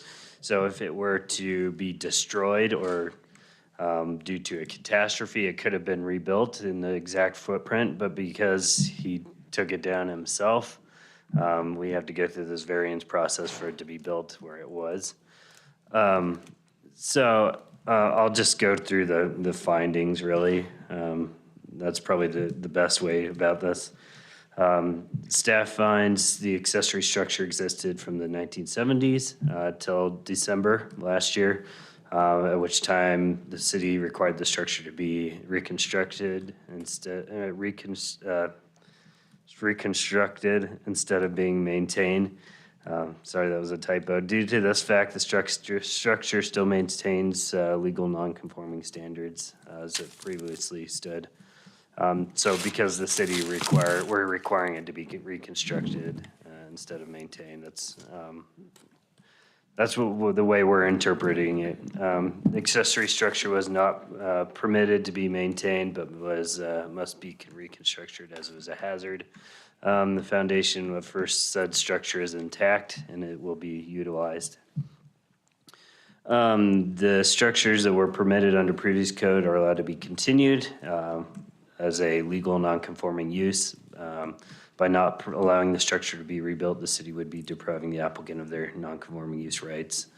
Other structures within the vicinity are permitted the same legal non-conforming use rights. And so it's not considered a special privilege. The structure is not situated in a visual clearance area, is not considered a safety hazard. Recommended conditions are there, and a motion is there, and I will stand for any questions. Thank you, Parker. I'm sorry, Parker, I didn't mean to not be listening to you. It's okay. I had a quick question. So are there any questions? Mayor Kling? Yes. So what is the width of the alley at this point, do you know? The alley road or the alley right of way? The actual surface that a fire truck can go down? If I were to estimate, the alleyways are typically 20 feet. He can give us an exact amount. Mayor, council, who asked the question? Everfield. Victor. Councilman Rodriguez. The alley is a 20-foot wide, is a 20-foot wide alley. The improved surface is probably only about 15 feet in a typical alley, but the actual right-of-way for that is 20 feet. So fire department has no comments as far as on allowing it to be a non-conforming use? I'd ask the fire department. Thank you,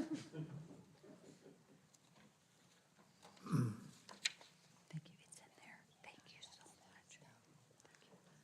so much. Councilman Haverfield, I guess my comments would be is just, it's an existing non-conforming use that we've dealt with up until now. So I chose not to object to it being rebuilt in the same place. All right, that's the main thing is you can still access the backside of the houses to the south, I would Yeah. imagine, then would have to back out. And then, obviously, these structures can be taken care of as far as from road improvements around the north and east side. So I don't have an issue with that, but I just wanted to make sure your comments were heard. Yeah. Okay, thank you. Thank you. Thank you, Ron. Are there any other questions for Parker? Thank you, Parker. So this is a public hearing, and we do not have anyone signed up to testify in support of or in opposition to this. Is there anyone here that had intended to testify? Seeing none, this is an opportunity, Cody, for you to come back and provide any closing comments if you would like to. You're good, thank you. Okay. So, council, do you have any questions before we close public hearing? Nope. Okay, I'd stand for a motion to close public hearing. Second. All in favor? Aye. Okay, this is opportunity for council discussion I and or forgot to motion. ask him where he parks his bass boat, but I guess I'll. In the old garage, not there. Okay. In the weather. Okay, so council, is there a motion? What is the will of the council? Mayor, I'll make a motion to approve the variance of Napa City Code 1085C requiring a 5-foot minimum side and rear property structure and parking setback to allow an existing accessory structure that extends into the public right-of-way alley to be rebuilt in its current location at 503 10th Avenue South in the RS6 Single Family Residential Zoning District for Cody Murray, and with the conditions of. At- That was good. Thank you. And we had okay. He got and it. adopt the recommended findings for approval in this report. Okay, Copy that. thank you. It's been moved and seconded. Is there any discussion? Seeing none, roll call. Brunner, My light on, yes. Ingula, Yes. Reynolds, Yes. Haverfield, Yes. Bauer, Rodriguez. Yes. All in favor, motion carries. There you go. Thank you for waiting. I'm sorry you had to stay so late this evening. There you go.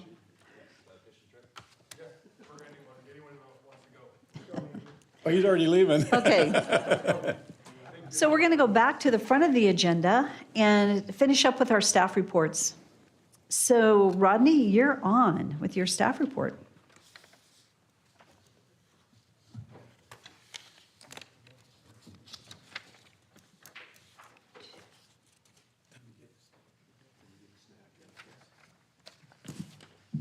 Thank you, Mayor and Council. This is your annual report for density, but also a growth summary. Sorry, that's pretty loud. And the density report, and then there we go. I also wanted to point out that we're going to cover multifamily development in this report. I didn't have that material for you in the staff report that I provided in the packet, but I got that from the counties. That's their annual report back to me on their numbers. And so I just wanted to show you those numbers as we go through this. So let's start with growth. Compass, our Metropolitan Planning Association, provides annual city population estimates based on building permit data and an average population per household. So every 10 years, the Federal Census Bureau conducts a census by direct contact with each household in the city. This number creates a new baseline for all future population estimates. And based on annual population estimates provided only by Compass, Nampa has been growing at an average growth rate at 3.36% annually. So you can see that on the screen. I did the ones from Compass only in blue. And then they did have some numbers in 2020 and 2021, but then the census data came out and caused that baseline to drop. So it's really tricky how we show these numbers. I just wanted you to see the growth rate based on Compass's data and not on census. And then from here on out, we're going to be looking at that census data and the numbers that Compass provides based on that census data. They re-established their baseline.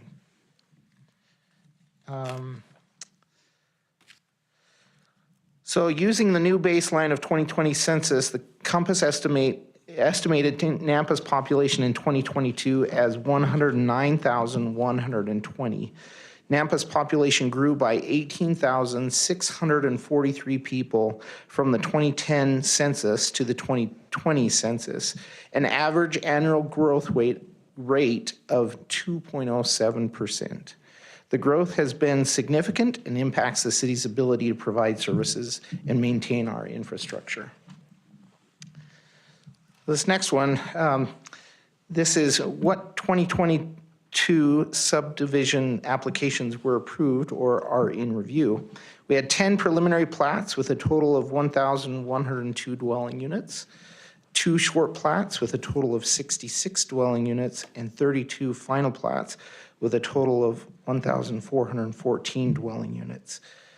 The 2020 numbers were 11 preliminary plats at 1,462 dwelling units, 3 short plats at 32 dwelling units, and 29 final plats at 1,444 dwelling units.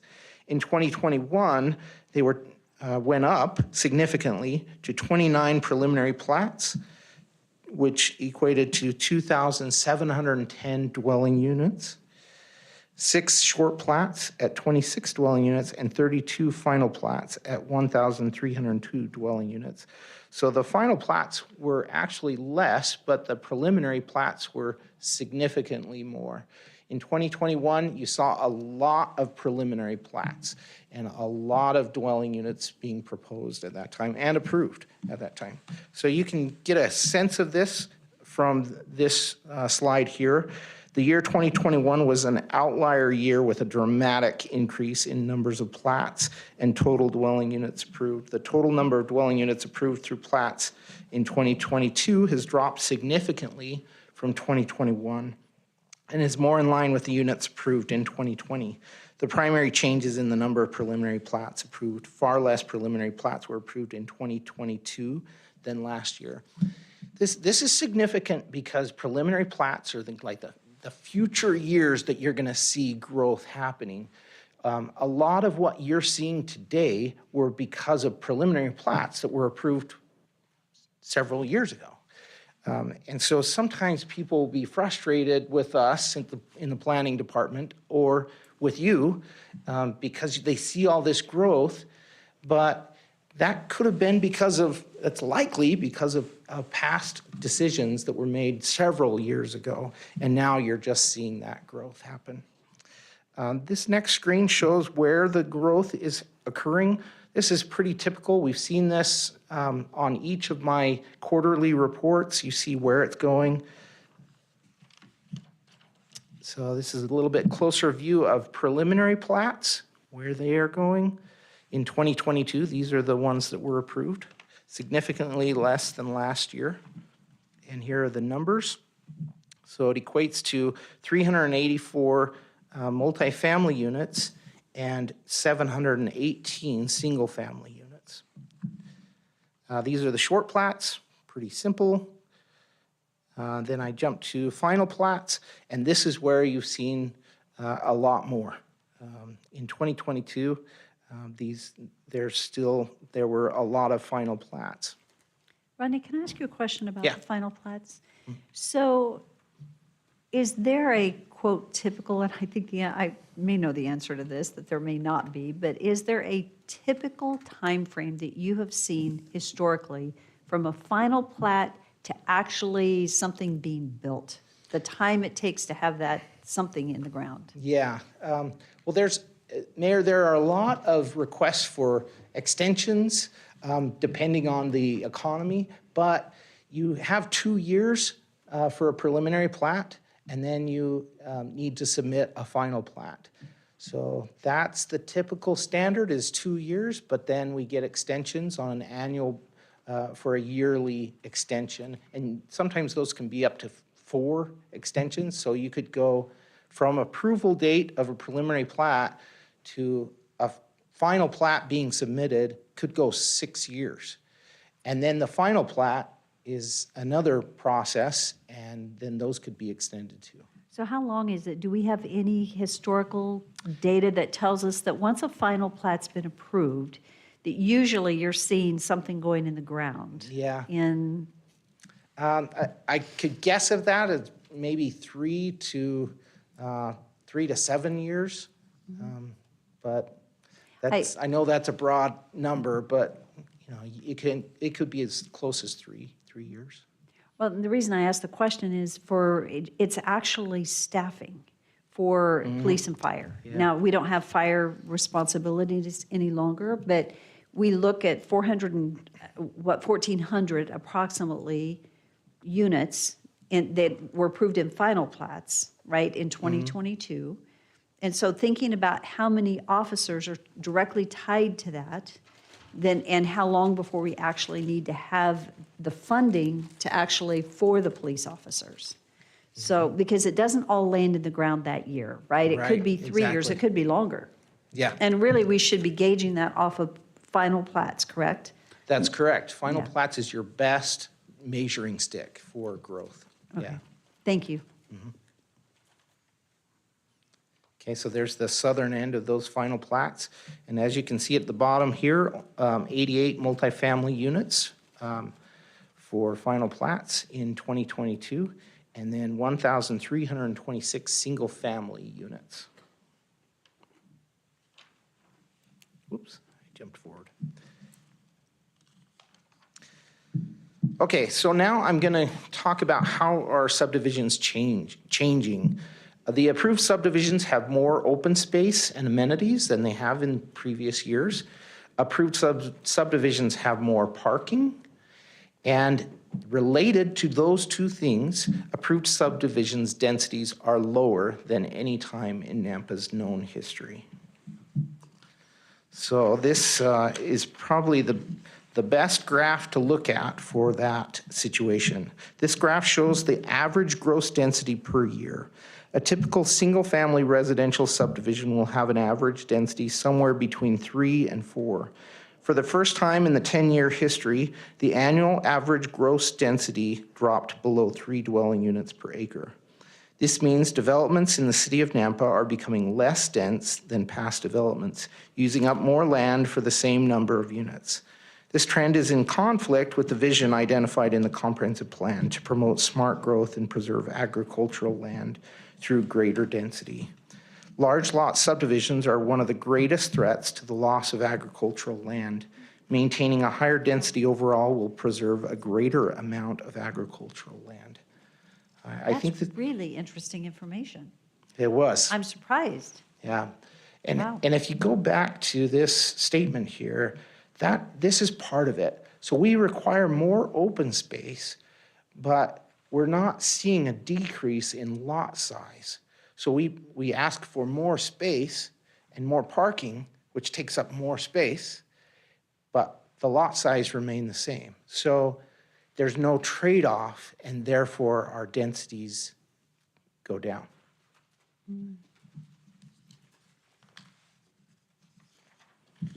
Okay, this one is kind of complicated. I'd be happy to explain it, but there's a lot of analysis that has to be done on this.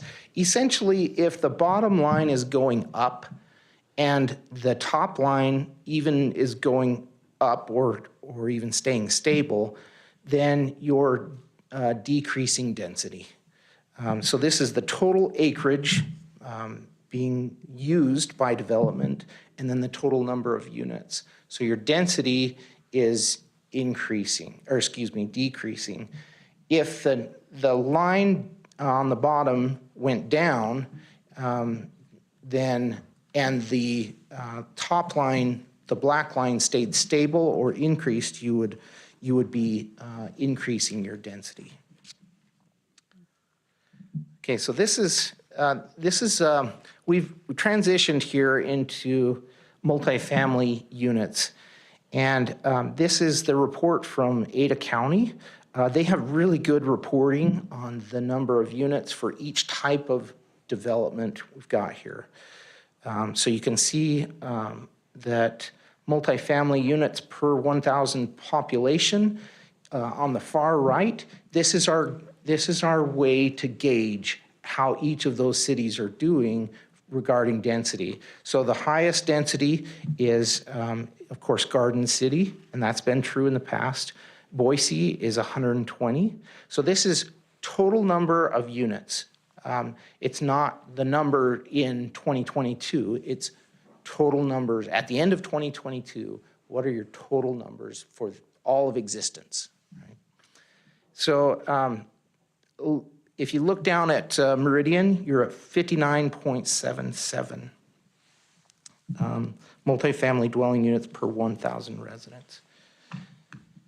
So now the data for this table was provided by the Canyon County Assessor's Office. The data is more limited in Canyon County than in Ada County, but we are making progress. Last year, we were not able to see the multifamily units broken down by type for Caldwell, Nampa, and Parma.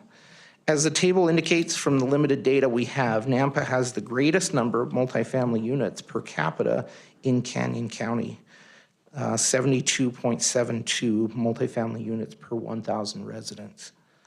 The city of Caldwell has the next greatest amount of multifamily units per capita at 63.63 multifamily units per 1,000 residents. And I'd be happy to guess at some of the reasons we have a higher density or a higher multifamily units per 1,000 population.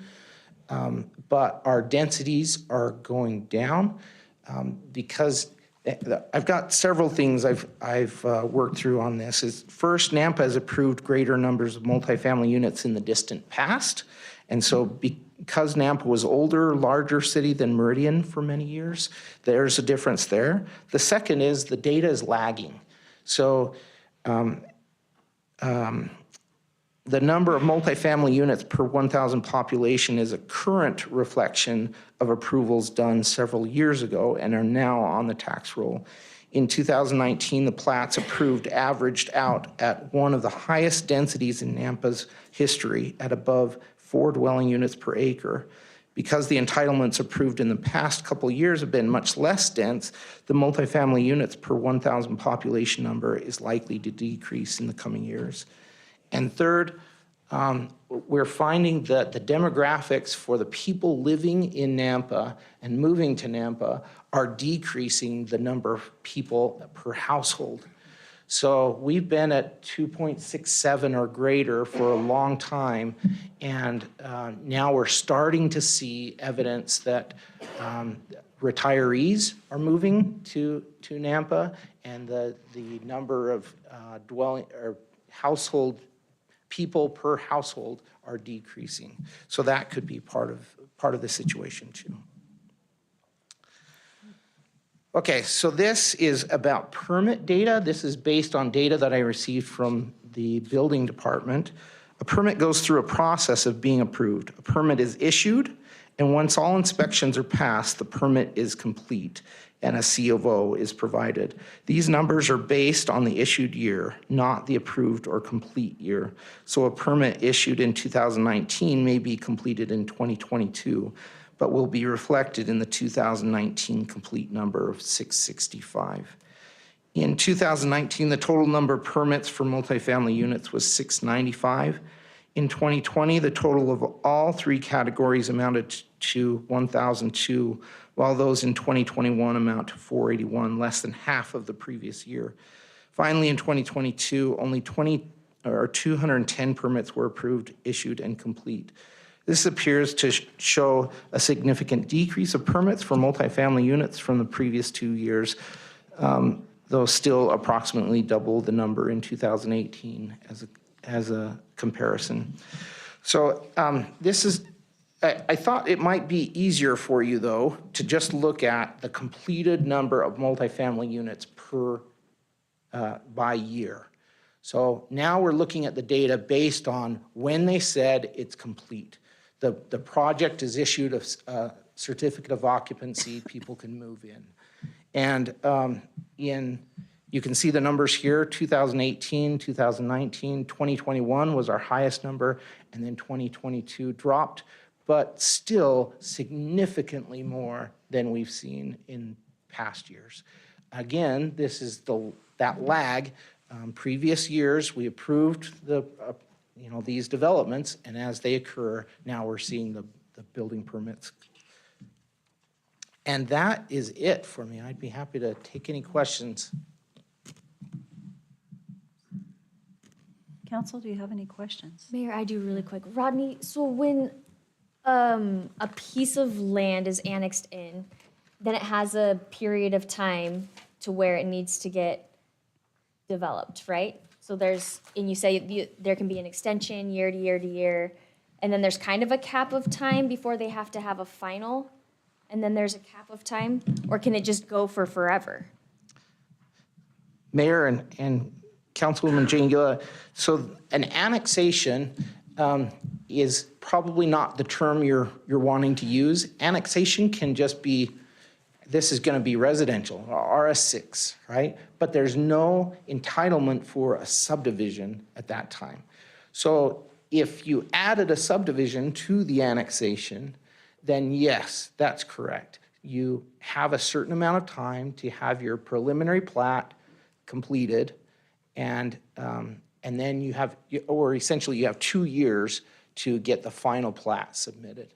And then after that, you can request extensions for the final plat. So again, it's subdivision that kind of drives that time frame rather than annexation. So if that gets sold off, let's say that somebody came in and they were gonna develop it and then they decided not to, they sell it to someone else, does that time start over? It does not if they comply with everything on that preliminary plat. So there was one, and I can't remember, it was a while ago, but it was one that, it was a larger subdivision that we were visiting and, like visiting here, and it was like 17 years or something. And it was like, so that is possible, something can be annexed and zoned pending for 17 years. So Mayor and Council, I think what you're referring to is one that had a development agreement. And so because of that development agreement, it outlined exactly what they had to do. They put in that development agreement, they put, you can have this number of units on this, and it has to follow this concept. So any kind of subdivision that gets submitted would have to follow that development agreement. So it is an entitlement, and it gives them greater leverage to say, yeah, you already approved this in the past. So development agreements can be dangerous. I don't know if that's the right word, or it locks both parties in place. No, Rodney? I think it's, Sorry, can I pipe in here for a second? The Councilwoman Jangila, there is also, once a preliminary plat is approved and the first phase of a final plat for the first phase is recorded, that preliminary plat is vested in perpetuity. So as long as they have developed one phase of that, it can last forever until they do the last phase. okay, so I think dangerous is the perfect word for that, because I feel as though when that happens, then we can't adequately go back and adjust it. So let's say that somebody sits on it for 10 years and they just do phase one and now it's sitting. But now we have growth around it. We have other needs that aren't in that agreement, and we can't go back and change that. Is there a way for us to put a timeline on that so that if it exceeds a certain timeline, that it does give us liberation to be able to come back and make adjustments according to the growth that has happened between then and now? Mayor and Council, yes. The short answer to that is yes. A development agreement, you can put all kinds of conditions in there. So if both parties agree to those conditions, you could put a limitation on when that development agreement needs to go away.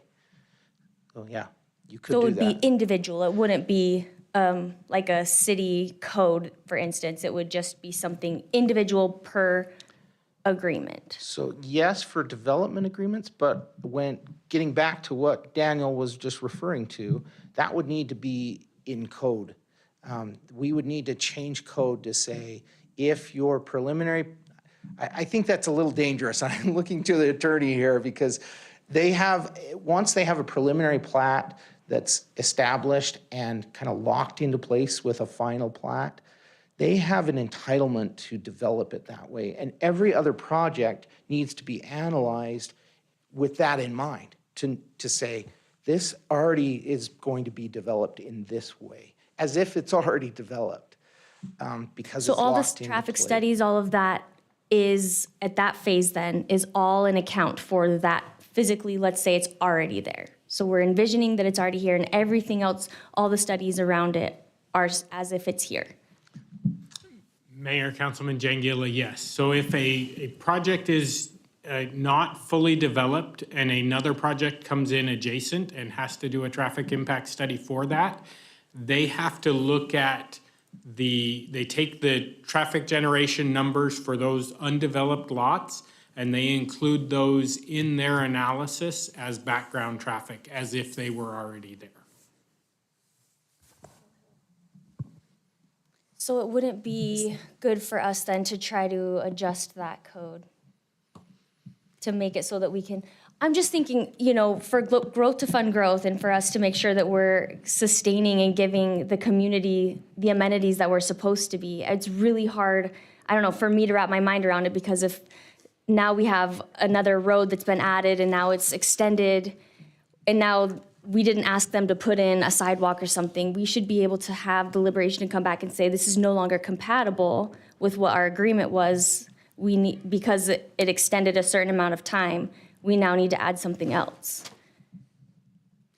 I think this is a bigger discussion than maybe we were going to get an answer to Yeah, tonight. sorry. No, that's okay. I really appreciate your questions. And Todd, if you'd like to answer, my thought is this would be a good workshop discussion because as I was sitting here listening tonight, really interesting information that has been brought forward tonight. And I thank you for digging in and providing the data. And Councilwoman Jangula, you've asked some really, really good questions. And I think they're very valid points. And it would be good possibly to have an extended discussion around this at a future workshop.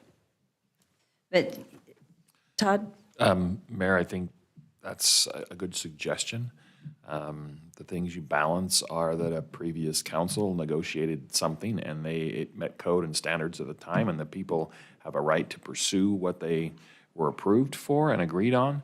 A future council may change that, but it's hard to go back and change somebody's entitlement that a previous council said was okay.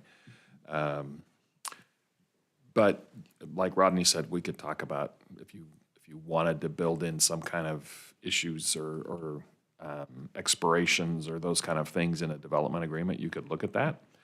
And then the issue on preliminary plat with a final plat recorder, we can look into that a little bit more and have that discussion as well, if you want.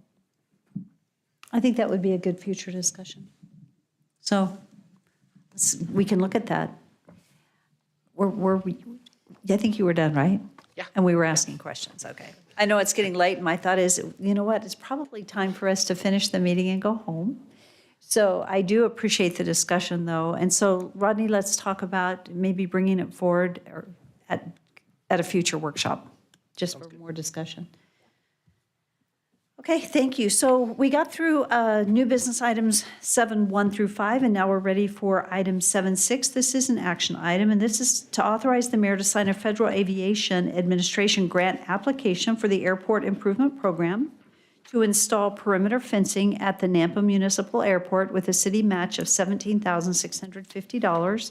This was approved in the FY23 budget, and legal has reviewed it. Make a motion to authorize this request. Second. Is there any discussion? Seeing none, roll call. Rodriguez. Brunner. Yes. Reynolds. Yes. Bauer. Yes. Jingula. Yes. Haverfield. Yes. All in favor, motion carries. Item 7.7 is an action item to authorize the mayor and the Public Works Director to sign a task order for the attached scope of work between the City of Nampa and Burgess and Nipple for services to draft the 2023 MPDG Franklin Boulevard project application in the amount of $73,640, time and material not to exceed, and it is approved in the FY23 budget. So moved. Second. It's been moved and seconded. Is there any discussion? Roll call. Rodriguez. Yes. Brunner. Yes. Jingula. Yes. Bauer. Yes. Haverfield. Yes. Reynolds. Yes. All in favor, motion carries. Item 7.8 is an action item, and it's the reading of a street naming ordinance for South Halibut Lane, and it is requested to pass under suspension of rules after the reading. An ordinance of the City of Napa, Canyon County, Idaho, naming a private street South Halibut Lane. So moved. Second. And that is under suspension of Under rules. suspension of rules. It's been moved and seconded. Any discussion? Roll call. Rodriguez. Yes. Brunner. Yes. Reynolds. Yes. Haverfield. Yes. Bauer. Yes. Jingula. Yes. All in favor, motion carries. And item 7.9 is an action item. This is the first reading of a street naming ordinance for North Margot Lane, and it is also requested to pass under suspension of rules. An ordinance of the City of Napa, Canyon County, Idaho, naming a private street North Margot Lane. Second. I mean. Okay, you know what I mean. I make the motion to approve. Under suspension. Under suspension of rules. Second. I love it. That was great. That was good. Any discussion? Roll call. Brunner. Yes. Reynolds. Yes. Haverfield. Yes. Bauer. Yes. Jingula. Yes. Rodriguez. Yes. All in favor? Motion carries. It's time to be done. I was trying to beat Dale.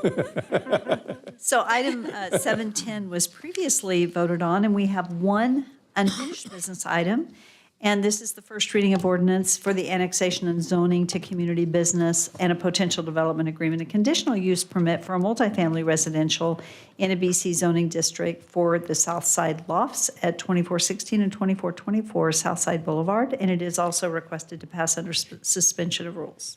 An ordinance of the City of Napa, Idaho, determining that certain lands commonly known as 2416 and 2424 South Side Boulevard, Napa, Idaho, county parcels R211430100 and R211430000, comprising approximately 4 acres more or less, lay contiguous to the limits of the City of Napa, Canyon County, State of Idaho, and that said land should be annexed into the City of Napa and be zoned BC Community Business, declaring said lands by proper legal description as described below to be a part of the City of Napa, determining that said annexation and zoning are in the best interest of the public and consistent with the comprehensive plan of the city, directing the city engineer and planning and zoning director to add said property to the official maps of the City of Napa and to designate said property as BC Community Business on the official zoning map and other area maps of the city, providing for recordation, providing for severability, providing an effective date, repealing all ordinances, resolutions, orders, or parts thereof in conflict herewith, and directing the city clerk to file a certified copy of the ordinance and the map of the area